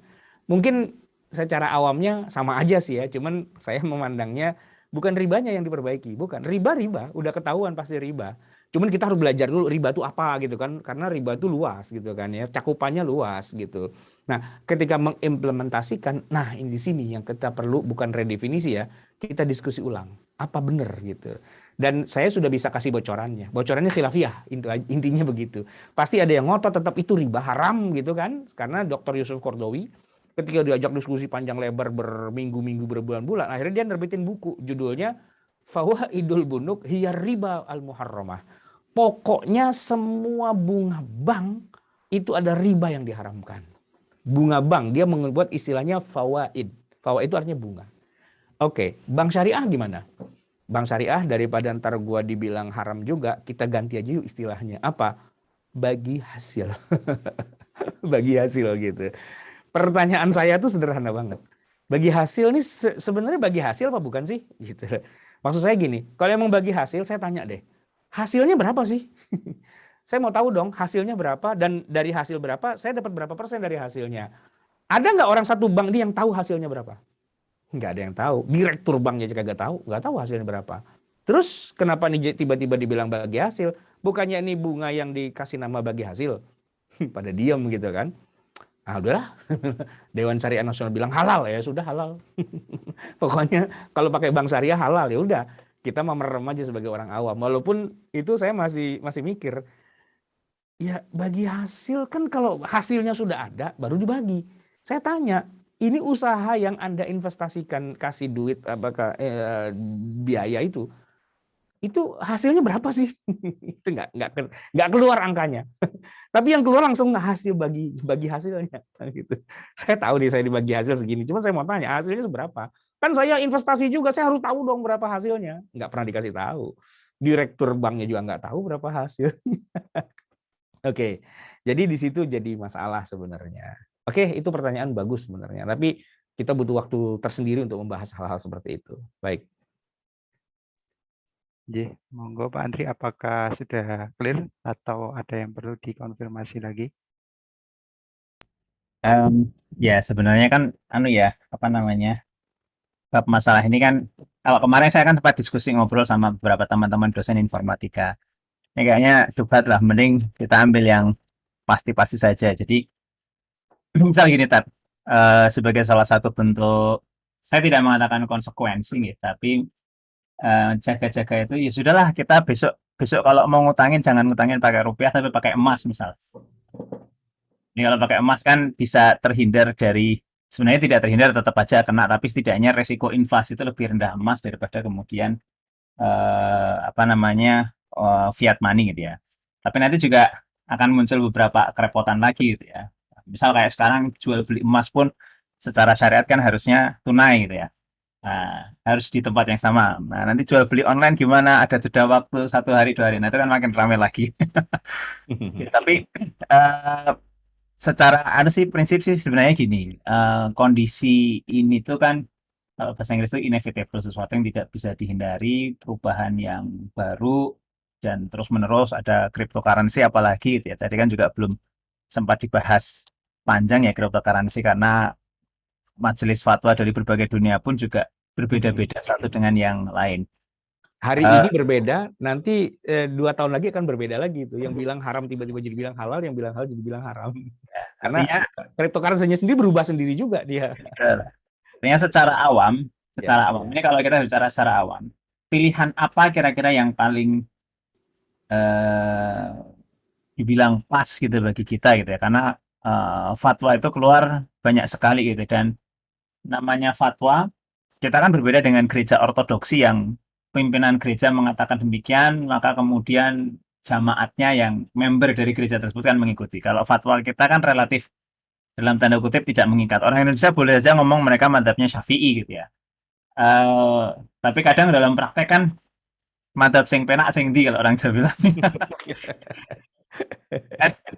Bisa jadi kan Syafi'i dalam ibadah, tapi dalam muamalah tuh tidak Syafi'i.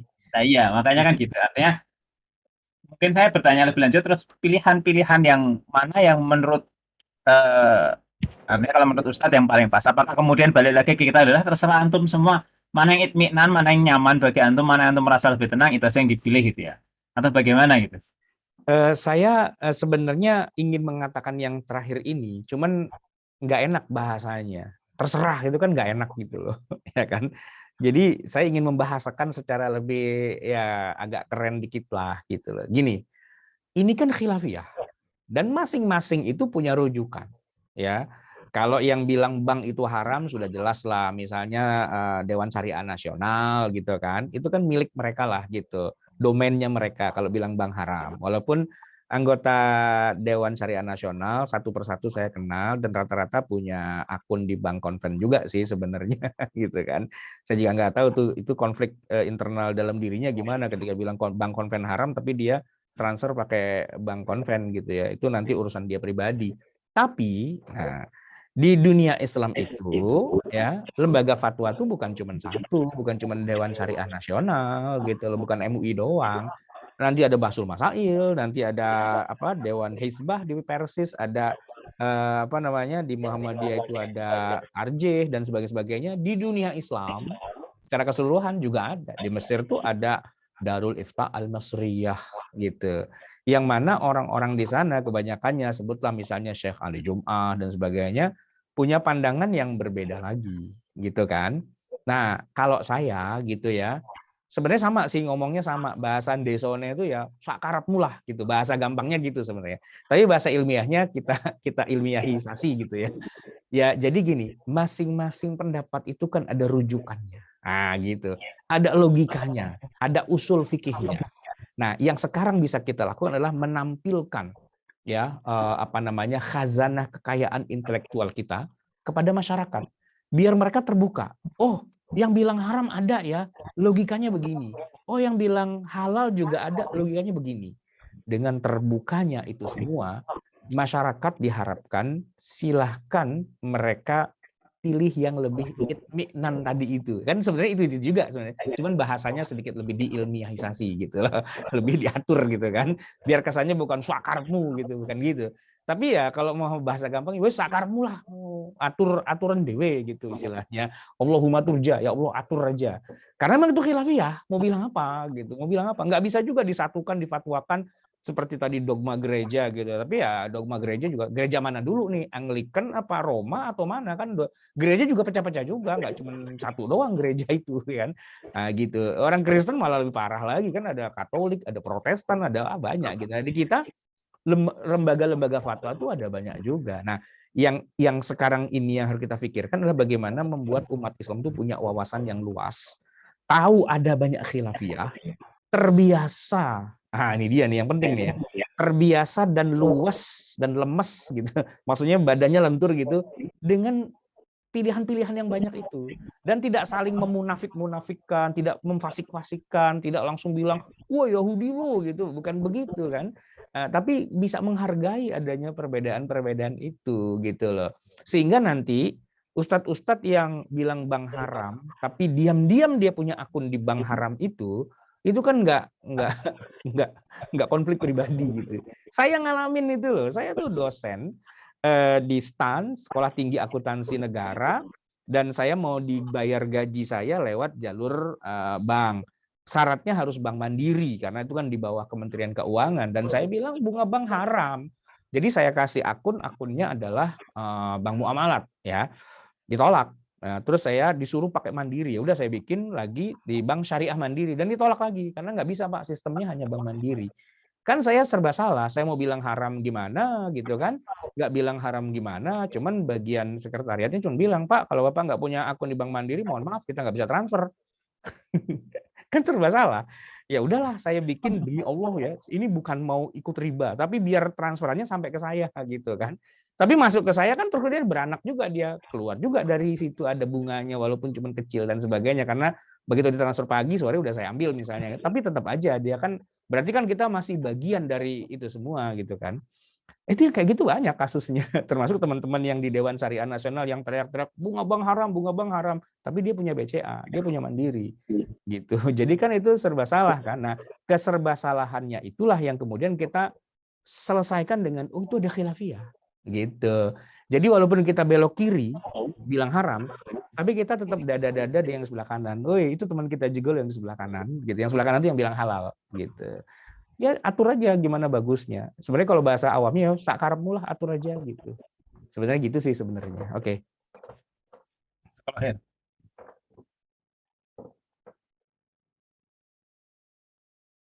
Sudah clear Pak Andri?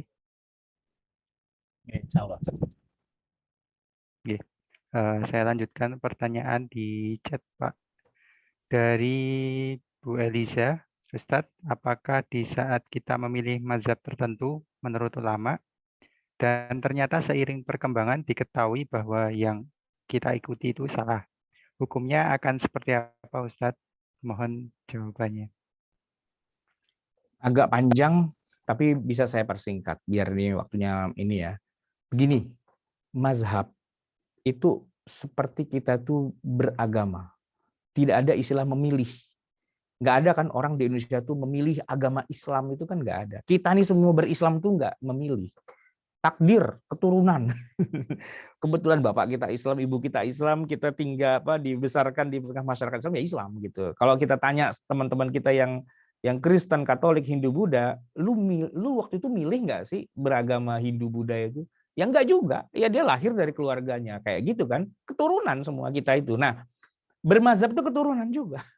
Ya kebetulan saya Muslim dan kemudian lingkungan saya kalau belajar Islam tuh belajar fikihnya pakai fikih Syafi'i gitu kan. Ya otomatis ya saya Syafi'i lah gitu. Gimana tiba-tiba saya jadi Hambali? Nggak mungkin dong. Belajarnya kapan, di mana? Nah gitu. Nah kebetulan kalau saudara-saudara kita yang di Saudi Arabia, karena mazhab yang berkembang di sana adalah Hambali, ya dia hidup sebagai Muslim dan belajar fikihnya otomatis pasti Hambali. Nggak bisa dia tiba-tiba jadi Syafi'i. Dari mana ceritanya kok tiba-tiba jadi Syafi'i kan? Jadi bermazhab itu bukan pilihan. Mazhab itu keturunan, takdir istilahnya. Sama dengan kok Anda bisa bahasa Jawa, itu Anda dulu waktu ada pemilihan belajar bahasa itu milih Jawa ya? Enggak, saya lahir di Jogja ya ngomong Jawa lah. Saya lahir di Padang ya saya ngomong Padang. Saya lahir di Ambon ya saya ngomongnya Ambon. Di mana saya lahir ya di situlah saya belajar bahasa. Dan bahasa yang ada lokal di situ itulah yang saya pakai. Kan begitu. Bermazhab tuh gitu juga sebenarnya. Jadi nggak ada istilah memilih mazhab itu terlalu teoritis gitu. Tidak ada istilah orang tuh memilih mazhab. Enggak. Mazhab itu bukan pilihan. Mazhab itu adalah takdir gitu, kenyataan gitu kan. Kalau emang belajar. Nah, problematikanya itu kan begini, Muslim perkotaan. Nah, ini ngomongin Muslim perkotaan. Itu tidak terlalu kental belajar ilmu keislaman, nggak belajar fikih secara spesifik gitu kan. Jadi ya dia fikihnya fikih yang ya saya mohon maaf nih, saya Muslim perkotaan juga. Fikih comot sana comot sini gitu loh, ketemu buku ini baca, ketemu buku itu baca, gitu kan. Tapi nggak punya basic ilmu fikih yang diajarkan secara real, secara apa ya, secara officially gitu tuh nggak punya. Karena Muslim perkotaan ya nggak punya basic ilmu agama, dasarnya kan itu. Sekolahnya umum, TK, SD, SMP, SMA, kampus umum. Nggak belajar di madrasah ibtidaiyah, sanawiyah, aliyah, IAIN gitu, nggak ya kan? Nggak mondok juga, nggak baca kitab juga, Muslim perkotaan gitu. Nah di Muslim perkotaan inilah kemudian fikihnya nggak jelas, jadi akhirnya comot sana, comot sini, comot sana, comot sini. Jadi, nah saya ketemu nih kan, saya Muslim tinggal di perkotaan, rata-rata teman saya tuh kalau ditanya mazhab fikihnya apa dia nggak bisa jawab. Ya karena emang nggak belajar gitu kan.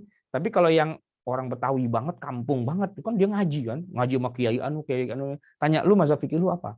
Ya Syafi'i lah, karena bacanya Syafi'ul Tajah gitu kan, Matan Ghayawat Takrib atau Fathul Qorib atau apa, itu kan kitab-kitab fikih Syafi'i semua. Kalau yang ngaji sama kiai gitu. Nah yang nggak ngaji sama kiai, belajar ngajinya sama rohis gitu. Belajarnya sama rohis. Iya ngajar kakak kelas gitu. Belajar fikih dari mana? Nggak ada pelajaran fikih di sana. Begitu ditanya lu fikih lu jurusannya apa? Mana aku tahu gak tuh Quran Sunnah. Nah, jawabannya begitu kan. Oh nggak belajar gitu nggak belajar. Jadi yang nggak belajar tuh akhirnya dia bilang saya pakai Syafi'i juga, pakai Maliki juga, pakai Hanafi. Enggak. Anda tidak pakai apapun, Anda nggak belajar satupun gitu loh. Jadi ya tetapi karena Anda tinggal di sebuah ekosistem Indonesia yang rata-rata bermadzhab Syafi'i, walaupun Anda tidak mengakui kesyafi'ian, Anda tuh biar bagaimanapun terkena radiasi Syafi'i. Wah, terkena radiasi Syafi'i. Jadi DNA Anda tuh mau nggak mau jadi Syafi'i gitu. Walaupun nggak setuju secara vokal, saya anti Syafi'i. Syafi'i itu salah, Syafi'i itu doif, Syafi'i bla bla bla. Tetap aja dia kalau ketemu babi, disenggol sama babi, dia cuci 7 kali, salah satunya dengan tanah. Padahal itu hanya ada dalam mazhab Syafi'i. Gitu kan, di luar mazhab Syafi'i nggak ada kayak gitu-gitu semua. Jadi tersyafi'ikan gitu, karena dia tinggal di Indonesia. Nah kalau dia tinggal di Saudi Arabia terhambalikan gitu. Kalau dia tinggal di Pakistan, di India terhanafikan gitu. Jadi ya tergantung ekosistemnya dia ada di mana sih, walaupun dia nggak belajar secara intens, tapi akan terbawa-bawa gitu kan. Nah balik lagi, jadi sebenarnya tidak ada istilah memilih mazhab gitu. Tapi kalau tidak konsisten pada satu mazhab, iya. Iya, basically mazhabnya pasti mazhab yang berkembang paling besar di situ kan. Tapi kemudian terkontaminasi dengan berbagai pemikiran mazhab yang lain, iya, satu ya. Yang kedua, tentu kan mazhab-mazhab tadi kan ada wilayah yang blank area. Kayak masa-masa kekinian tuh kita nggak bisa bilang ya, yang menghalalkan bank Syafi'i, yang mengharamkan bank Maliki, nggak bisa begitu, nggak mungkin itu terjadi hal itu karena Syafi'i Maliki hidup di zaman tidak ada bank, nggak mungkin kita mengklaim bahwa Syafi'i menghalalkan lalu Maliki mengharamkan, enggak. Ini petanya udah peta yang lain, pemainnya pemain yang lain lagi, pemain lama sudah nggak main di sini. Jadi ini adalah wilayah yang tidak ada mazhab-mazhab di situ, gitu kan? Mazhab fikih klasiknya sudah selesai dan masalah kontemporernya nggak ada. Maka kita nggak bisa dikatakan tidak bermazhab Syafi'i dalam masalah bank, enggak. Cuman ya balik lagi, kita orang Indonesia rata-rata kalau secara umum mazhabnya Syafi'i. Begitu memandang bank, ini peta pertarungannya udah beda. Udah nggak pakai bawa-bawa mazhab lagi gitu ya, karena masalah mazhab sudah lewat masanya. Ini sesuatu yang baru di luar dari mazhab-mazhab yang 4 itu. Oke. Saya bacakan, ini ada yang japri ke saya, Ustadz. Bertanya Ustadz, mungkin di luar topik, maaf. Kebetulan saya mengenal Ustadz pertama kali dari Rumah Fikih via karya-karya buku dan kitab di websitenya. Saya melihat Ustadz begitu produktif dalam penulisan buku. Bagaimana cara Ustadz mampu menjaga motivasi sehingga buku-buku tersebut dapat terbit? Dan jika saya ingin belajar menulis seperti Ustadz, caranya bagaimana Ustadz? Ini berubah nih, bukan bagi kontemporer, ini berbagi pengalaman. Mungkin singkatnya gini ya, saya ketika mengajar, ya entah itu di kampus, entah itu di pengajian khususnya ya, kan kalau bapak saya ngajar tuh kan pakai kitab kuning, dibacain utawi iku gitu-gitu kan ya. Saya anak kota, saya nggak suka ngaji pakai kitab kuning kayak gitu. Maksudnya kita nih mau belajar materinya apa mau belajar bahasa Arabnya sih, jadi kayak confused gitu kan. Saya kuliah di Libya dan saya belajar bahasa Arabnya nggak pakai utawi gitu loh, saya langsung belajar sama orang Arab bla bla bla dan langsung buka kitab kuningnya langsung udah yang nggak usah pakai diterjemahin lagi, udah langsung sama orang Arab, dan kitab setebal-tebal gini ya kita baca dalam 1 malam aja gitu, nggak usah utawi gitu kan, kelamaan lah gitu istilahnya. Tapi saya bingung ketika harus ngajar lagi kepada masyarakat umum. Apa saya harus ngajar utawi lagi gitu ya? Apa gimana gitu. Tapi dalam pandangan saya enggak. Kalau kita utawi-utawikan itu lama banget. Kitab Al-Majmu' itu kan tebal 27 jilid, itu kita mau utawikan mau sampai berapa tahun gitu kan? Enggak selesai-selesai gitu. Nah, maka saya berpikir ini kita harus instan aja gitu. Saya sudah ngerti materinya, lalu saya buat makalah dalam bahasa Indonesia. Setiap saya mau ngisi pengajian, saya bikin makalah dulu. Gitu. Saya nulis dulu. Jadi begitu selesai, Anda nggak usah nyatet, nggak usah apa, nih makalah saya tuh copy aja, gitu loh. Nah itu yang saya lakukan sehingga ketika dulu bapak saya wafat, gitu ya, saya menggantikan pengajian beliau, ya saya konsisten, tetap setiap mau ngaji saya bikin makalah dulu, gitu. Hari ini kita mau bahas apa nih? Bahas jual beli salam, bai'us salam, gitu kan? Waktu saya udah ngetik tuh, udah berhari-hari sebelumnya buat nanti saya mau ngisi pengajian. Nah di pengajian tuh makalah tuh dibagikan, ya kayak kita kuliah S2, S3 lah ya kan, bagiin makalah, terus dibaca apa segala macam gitu kan. Nah itu kumpulan makalah itu yang saya kumpulkan jadi seri fikih kehidupan, jadi ada 18 jilid. Ya yang penting rutin aja ngisi pengajian dan konsisten, bikin makalah dulu, itu aja masalahnya. Sebab kalau bikin makalahnya belakangan, udah ngisi baru bikin makalah, insya Allah nggak jadi. Ya namanya kita mau ngisi pengajian masih seminggu, ya sekarang sudah mulai ngetik bikin makalahnya gitu, terus gitu aja. Satu.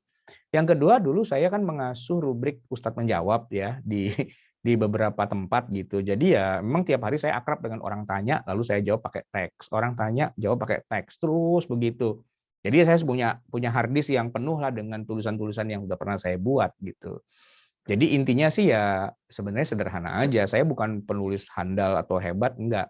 Cuman istilahnya daripada sayang-sayang tulisan saya hilang kemana-kemana, mendingan saya bundel jadi buku, kalau ada yang mau ya saya kasih gitu kan, mungkin bisa dimanfaatin, itu aja sih. Sama yang satu lagi, saya tuh sudah apa ya, sudah taubatan nasuha dari dari berorganisasi. saya udah selesai gitu ya, dari masih SMP, SMA tuh jadi anak OSIS, jadi anak rohis, jadi apa itu udah puyeng gitu.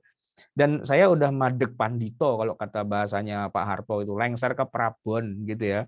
Udah nggak rapat, udah lu pikirin dulu, gue menulis gitu. Jadi saya nggak suka dengan kegiatan-kegiatan yang aneh-aneh kayak gitu, yang rapat ini, rapat itu, bikin partai, bikin apa, enggak. Udah, saya mau konsen di dunia saya ini, saya menulis. Nah, gitu aja kan. Jadi fokus gitu loh, nggak kemana-mana, nggak banyak ATT. Kalau orang lain kan, ayo Ustadz bikin tulisan gitu, sampai 3 bulan nggak selesai itu tulisannya gitu. Kalau saya sih ya bukan sombong gitu ya, ya emang kerjaan saya tiap hari nulis, ya nulis aja. Besok pagi nih saya mau ngisi kajian online kayak gini. Nah, habis ini nih saya akan nulis nih. Dapatlah 10, 20, 30 halaman, ya besok pagi subuh saya harus sampaikan. Nah, itu tinggal dikumpulin kan, kumpulin lama-lama banyak gitu. Konsisten aja sih sebenarnya. Oke. Apa Ustadz, ada pertanyaan lagi di chat. Mungkin ini dari luar informatika, dari Bu Tria Setiawati. Apakah ingin open mic mawon? Soalnya panjang.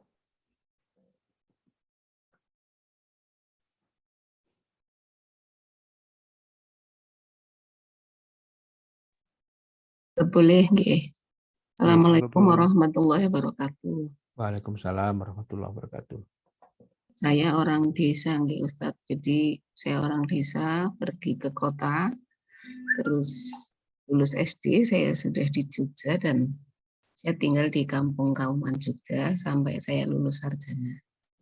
Sehingga kemudian saya bergabung di organisasi Muhammadiyah, dan untuk tadi ya beberapa hal yang didiskusikan saya ikut kepada putusan majelis tarjih, karena secara pribadi saya memang sekolah sanawiyah aliyah ya, meskipun S1 saya kemudian di UGM dan saya berorganisasi. Kalau tadi Ustadz, kalau saya sejak dari kandungan ibu saya sampai sekarang kira-kira, jadi hampir tidak pernah berhenti. Dan kalau tadi fatwa-fatwa, kalau belum jadi putusan Munas ya saya ikut fatwanya, dan kalau fatwa juga belum keluar biasanya kita diskusi. Jadi mengingat keterbatasan dari masing-masing anggota yang ilmunya kurang, jadi hampir selalu kecuali misalnya terlewat ya kita dapat info, dan itu juga bisa diakses kapan saja. Artinya kebingungan yang berkaitan dengan soal tersebut, kalau saya mengatasi dengan mengambil putusan majelis tarjih, juga fatwanya, dan juga ulama-ulama yang diakui. Meskipun tadi kadang juga tidak sebelum jadi putusan kan, karena ada dua, seperti rokok misalnya. Merokok itu putusan resminya kan sudah haram, tapi ada masih 1-2 wilayah yang makruh gitu misalnya. Berarti kan mayoritas itu mengharamkan.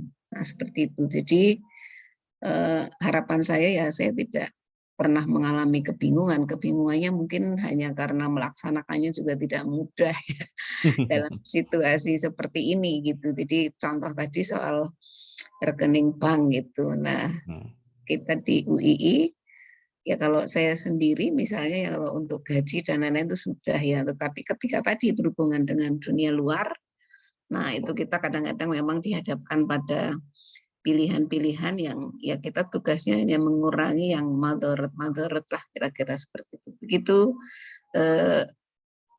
kalau pandangan Ustadz sendiri bagaimana? Karena saya memang juga tidak punya keilmuan tertentu yang paham lah gitu. Begitu. Assalamualaikum warahmatullahi wabarakatuh. Waalaikumsalam warahmatullahi wabarakatuh. Bu, kita sudah benar ya apa yang tadi Ibu sampaikan, sebagai katakanlah bukan ulama, bukan ahli pakar di bidangnya, ya kita bertanya atau merujuk kepada yang ahlinya. Kalau kayak di Jogja mungkin ya kebanyakan memang teman-teman itu Muhammadiyah itu sangat eksis ya kan, karena memang boleh dibilang ibu kotanya Muhammadiyah itu bukan di Jakarta, di Jogja gitu kan. Nah gitu. Dan saya sendiri banyak berguru ya kepada ya tokoh-tokoh Muhammadiyah juga di Jogja. Itu almarhum Pak Dr. Yunahar Ilyas tuh guru saya itu. Saya dulu ngajinya di Budi Kemuliaan itu di Jalan Kaliurang itu kan, karena beliau dulu tinggalnya di situ kan. Saya gini-gini sempat jadi mahasiswa UGM juga walaupun nggak lulus. Karena waktu itu saya aktifnya di Jamaah Salahuddin kan, di apa namanya itu di gelanggang mahasiswa gitu. Sering diskusi keagamaan apa segala macam gitu, dan saya merasa gini, kok saya awam banget ya, baca kitab nggak bisa gitu loh.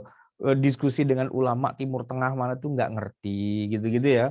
Jadi saya tuh kesel gitu dengan diri saya gitu kan. Padahal ini kayaknya ini sebuah apa ya, sebuah eh, perempatan gitu ya, sebuah persimpangan jalan. Ini kalau saya salah ambil jalur, saya nanti nggak beres nih. Jadi saya akhirnya ngobrol sama beliau, sama Prof. Pak Yun ya, saya manggilnya Pak Yun gitu. Kata beliau, ya sudah kalau ente memang niatnya lebih mendalami agama, nggak apa-apa, Anda berhenti aja kuliah di UGM. Saya panggil kuliah filsafat waktu itu, Bu. Nah, ambil aja fakultas syariah gitu. Ke Jakarta aja juga nggak apa-apa, di Lipia gitu kan. Atas istilahnya rekomendasi beliau. Suruh belajar lagi, belajari bahasa Arab yang dalam gitu kan, pelajari ilmunya para ulama dan sebagainya gitu ke dalam sana gitu. Nah, itu kan saya pribadi gitu kan. Jadi ya memang saya kalau putusan majelis tarjih ya tetap saya anggap itu sebagai apa namanya salah satu di antara sekian banyak rujukan gitu ya. Tapi saya juga kenal juga dong berarti dengan Bahsul Masail NU, dengan Majelis Tarjih, dengan di Saudi kan ada Dewan Fatwa apa, di Mesir ada apa ya, karena emang dunianya itu gitu kan. Jadi ya lebih banyak lagi lah aksesnya gitu. Nah, tapi kalau buat orang awam secara umum, ya berpegang pada salah satu lah gitu kan. Kalau yang Muhammadiyah ya wajar lah kalau ke Majelis Tarjih. Masa Muhammadiyah ke Bahsul Masail.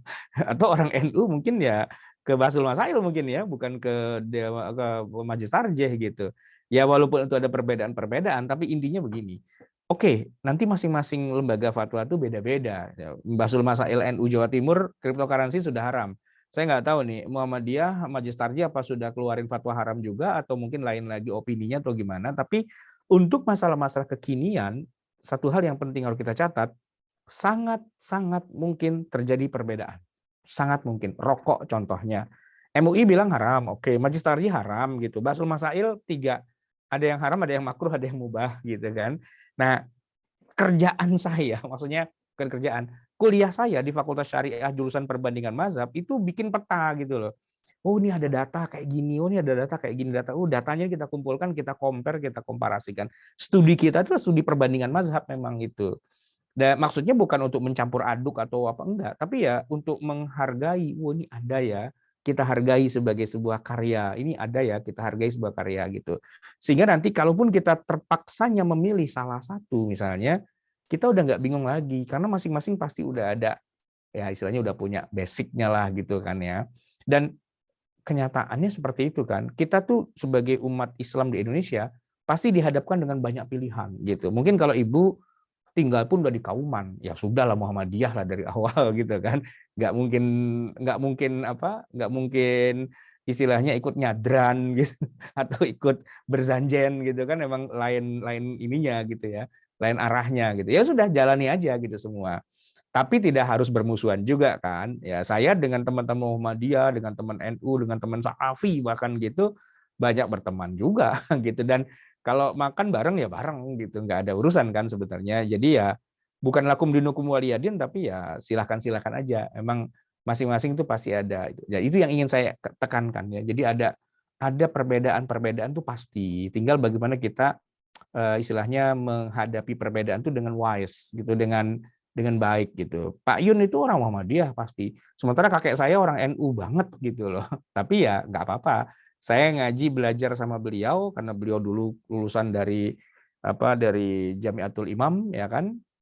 Ngaji, belajar apa yang sekiranya itu ilmu dan manfaat, ayo. Dan lebih banyak persamaannya daripada perbedaannya sebenarnya. Gitu ya. Dr. Azhar Basir almarhum itu luar biasa. Itu sahabatnya bapak ibu saya. Ibu saya dulu dari Krapia. Dari Krapia kan, Pak Kiai Munawir gitu kan. Terus masuk ke Mesir gitu, kuliahnya di Azhar gitu. Nah, itu bareng dengan Dr. Azhar Basir almarhum, itu bersahabat mereka. Jadi di Mesir itu nanti ada NU, ada Muhammadiyah, ada Persis ngumpul bareng tuh sebagai mahasiswa. Ya nggak bawa-bawa lagi kelompoknya, tapi belajar ilmunya saja gitu. Baik. Ya, Ustadz, apakah berkenan ada pertanyaan terakhir, Ustadz? Monggo, monggo. Ya, Ustadz, izin bertanya terkait tebus murah di toko minimarket itu hukumnya bagaimana ya, Ustadz? Misalnya ada syarat belanja 50.000, kemudian bisa tebus murah. Mohon pencerahannya. Oh, saya kurang paham ya. Tebus murah itu maksudnya jadi gimana?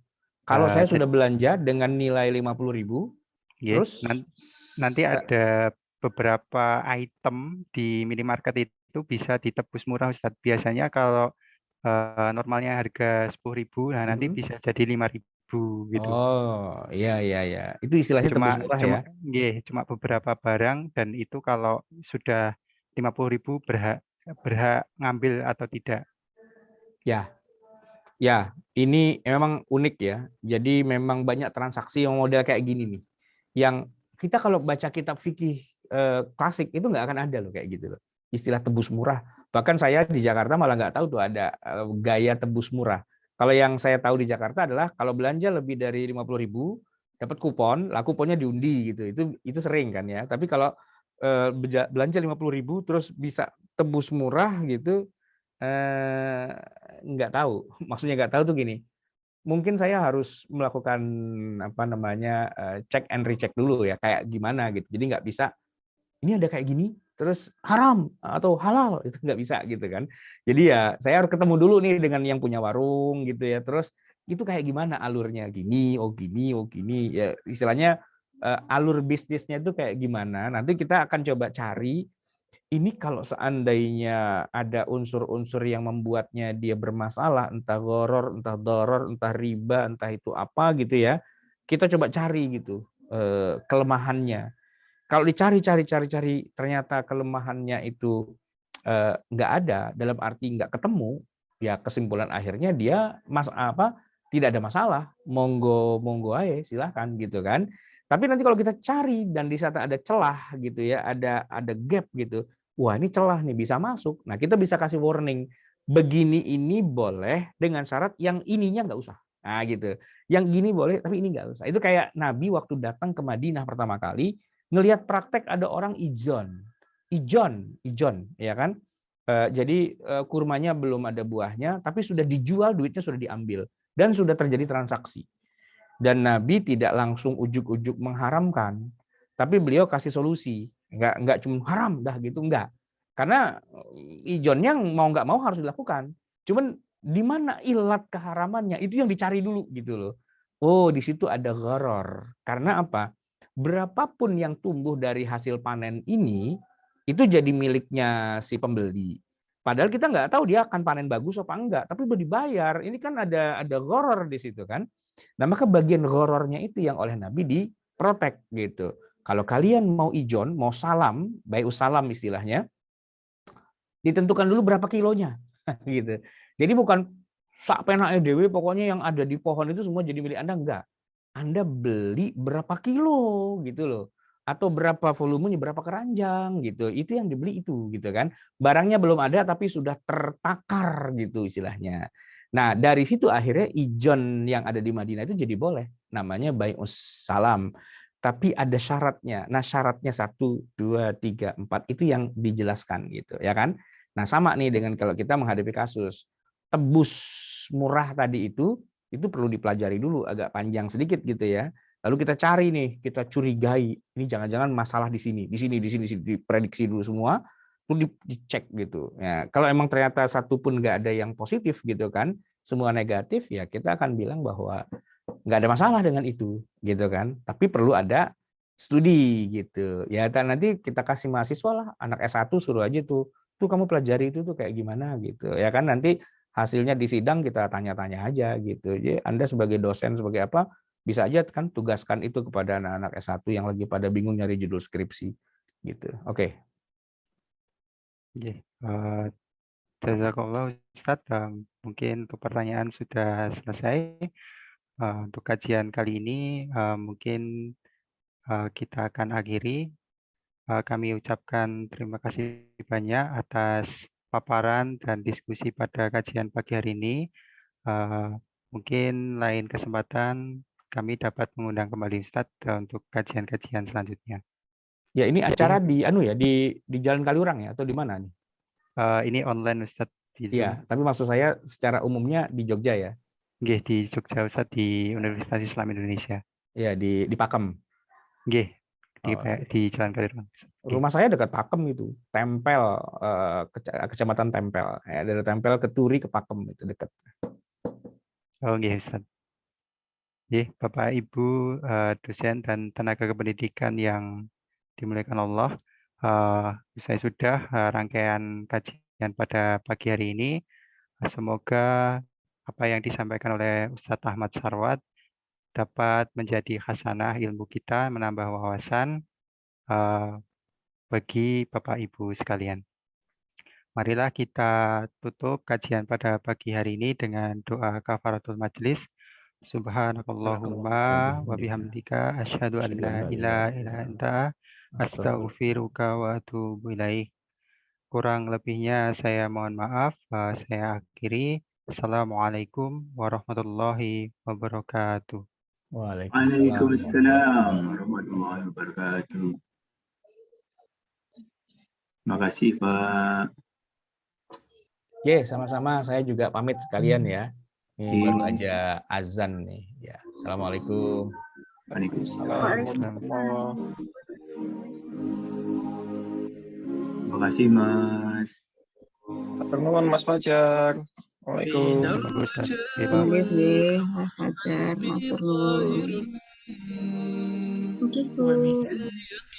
النور بيض جوانحي فوق السحاب يطير حرا مدركا نسمو كماله للكون وجه آخر نحيا أنا صنعة أوجدتها يا بريء وملكت فيها معصم الإيمان للحق والعدل التواصي بالجمال عبادة حسن التأمل بالإله وصال كالجمال يرى ويطلب نبعه كالقرب حين دعاء تداعب طفلها وتضمه أملا كما حاجاتنا منا إليك نريد يا الله وضعت لغات الكون تنشر قيمة للحب للإسعاد للتغيير يا رب قربنا وباركنا لنعمل صالحا في يدي رسالة التغيير وضعت لغات الكون تنشر قيمة للحب للسعاد للتغيير يا رب قربنا وباركنا لنعمل صالحا في يدي رسالة التغيير